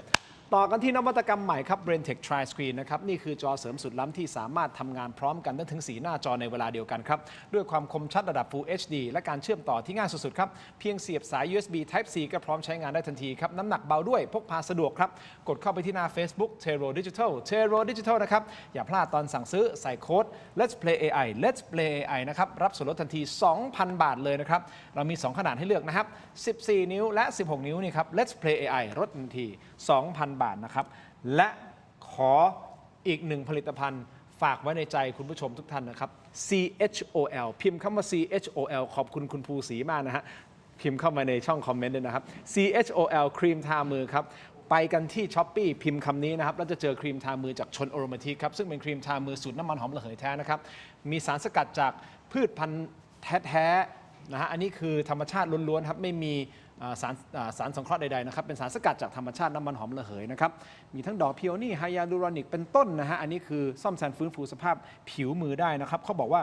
มือสวยเรียกทรัพย์นะฮะเพราะฉะนั้นซ่อมแซมฟื้นฟูผิวมือได้นะครับคุณผู้ชมครับก็เข้าไปที่ Shopee พิมพ์ว่า CHOL ครีมทามือได้เลยนะครับอันนี้ผมขายในศูนย์การค้าชั้นนำของประเทศไทยนะฮะไม่ว่าจะเป็นไอคอนสยามเซ็นทรัลเวิลด์นะ King Power นะฮะ M Quartier นะครับพารากอนตอนนี้ผมมีอีเวนท์ที่ Terminal 21 อโศกด้วยนะครับก็ไปดูได้ไปเยี่ยมชมถ้าอยากจะไปเจอของจริงนะครับผมบอกได้ราคาคุ้มค่าจริงฮะเข้ามาให้ทุกท่านได้เลือกสรรนะครับขอบคุณมากๆเลยนะครับชนอโรมาทิกนะครับต่อกันที่นี่ฮะผมอยากให้ได้อาจารย์เห็นผมใส่แบบนี้นี่คือเสื้อถกไม่เถียงครบรอบ 5 ปีครับจะอยู่ในกิฟต์เซตบ็อกเซตนี่นะฮะเป็น Limited Edition Box Set ครับคุณผู้ชมนี่ฮะ Limited Edition ครับเป็นเสื้อถกไม่เถียงครบรอบ 5 ปีของเรานี่บางเบามากเลยนะครับอันนี้ไมโครฟิล a เมนต์นี่นะครับเป็นบ็อกเซตสุดพิเศษนี่คือไอเทมสุดแรร์นะครับมีจำนวนจำกัดนะครับมี9ไซส์ให้เลือกนะฮะมี9ไซส์ให้เลือกนะครับมูลค่ากล่องนี้ทั้งหมด799 บาทนี่คือไอเทมแรกนะครับที่เป็นเสื้อพี่ตู่ลองดู สวยๆ เบาๆนี่ ผ้าเบาดิ นี่ผ้าเบานะครับไอเทมที่2นะครับเป็นสติกเนี่ยโอ้พี่ตู่ดูดีนะ นี่ดูดี ดูดีนะใส่เดี๋ยวอา เห จาร มือน ย์ ไอ้ร้านก๋วยเตี๋ยวเรือไงไม่รู้ นี่ไงเห็นป่ะผมบอกแล้วเหมือนของผมเป็นร้านข้าวมันไก่อ๋อร้านข้าวมันไก่นี่เป็นร้านก๋วยเตี๋ยวเรือนะครับนี่ฮะสติกเกอร์คุณผู้ชมครับสติกเกอร์อันนี้คือซีรีส์อะไรนะทินน้อยร้อยอาชีพนะทินน้อยร้อยอาชีพก็เป็นสติกเกอร์รูปหน้าผมนะครับที่น้องๆเขาอุตส่าห์ทำเอามาให้นะฮะน่ารักมากนะไปติดเคสมือถือได้นะฮะติดกระติกน้ำติดiPad อะไรของคุณนะฮะถ้าอยากจะติดนะฮะถ้าอยากจะตื่นตอนเช้าแบบว่าตกใจกลัวก็ติดหน้ากระจกในห้องน้ำได้นะครับปุ๊บมาเจอมาตื่นเลยนะฮะพร้อมทำงานทันทีนะ อาจารย์อันนี้เป็นสติ๊กเกอร์รูปหน้าผมโอเคไหมอาจารย์ชอบอันไหนอาชีพไหนนี่มีหลายอาชีพนะอาจารย์ น่าอาจารย์นี่คือนักรบนี่ อ๋อนักรบนะอาจารย์ชอบนักรบนะนี่นักรบนี่ตัวนี้ หรือว่าหน้าตาแบบผู้ได้รับผลกระทบจากสงคราม ออกไป อันไหน ต้อง อันไหนพูดแล้วน่าร้องไห้นิดมั้ย นะครับส่วนไอเทมสุดท้ายครับคุณผู้ชมครับอันนี้คือ proudly present อีกอันหนึ่งนะฮะคุณผู้ชมครับนี่คือเคสใส่ยาดมสมุนไพรตรามังกรทองเป็น limited edition นะคุณผู้ชมครับนี่เป็นเคสใส่สวยงามข้างในเป็น อ๋อ นี่กล้วยอันโอสดเห็นไหม โอ้ นี่ ไม่ เป็น ธรรมดา เคสเลยฮะนี่เราให้ทั้งยาดมทั้งเคสด้วยนะครับขอบคุณนะอ้วนโอสดนี่เป็นยาดมรุ่นดมแล้วเถียงต่อได้นี่นะฮะถ้าจะเถียงกับพี่ตู่นี่ผมต้องดมก่อนเถียงต่อพี่ได้ นี่นะครับ เข้าท่าดิ ทำจากใช่อันนี้ลองนี่โอเคไหมฮะทั้งหมดนี้อยู่ในราคา 799 บาท ทั้งหมดเป็น limited edition นะครับแล้วก็รายได้หลังหักค่าใช้จ่ายนะครับส่วนหนึ่งก็จะมอบให้ทางมูลนิธิบ้านพระพรนะครับก็ไปช่วยน้องๆแล้วกล่องนี้ก็สวยเหมือนกันนะฮะคุณผู้ชม ซึ่งด้านในขออภัย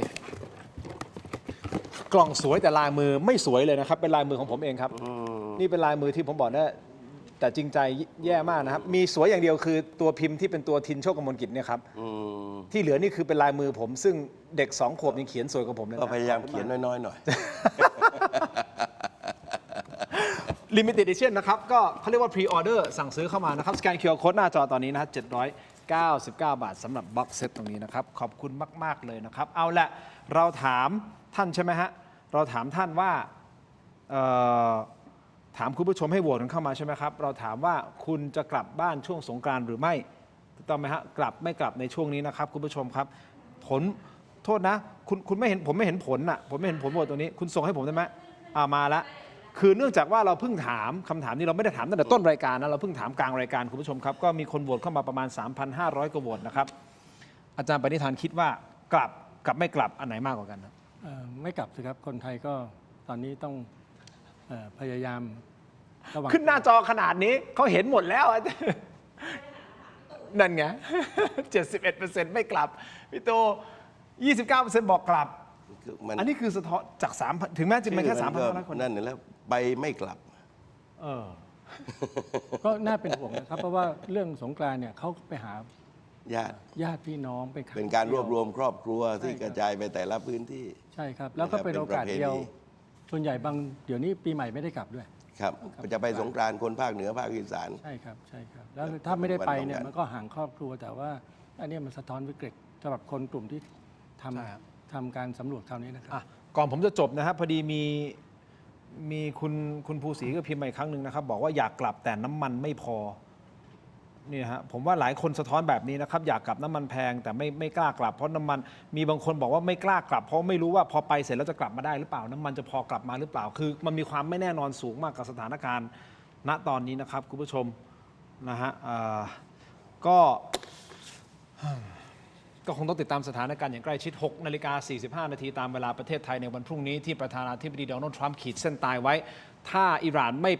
เปิดช่องแคบฮอร์มุซให้มีการสัญจรกลับมาเป็นปกติ แล้วก็เขาจะถล่มโรงไฟฟ้าต่างๆ จุดสำคัญของอิหร่านนะครับอิหร่านก็ตอบโต้กลับมา ซึ่งต้องรอดูว่าจะเป็นอย่างนั้น หรือไม่รัฐบาลก็ต้องรับมือกับสิ่งที่มันจะเกิดขึ้นด้วย วันนี้ก็เป็นกำลังใจให้กับทุกๆท่านเป็นกำลังใจให้กับคนที่จะต้องมาบริหารสถานการณ์ณวันนี้ด้วยนะครับ ครับ คุณตู่อาจารย์ปณิธาน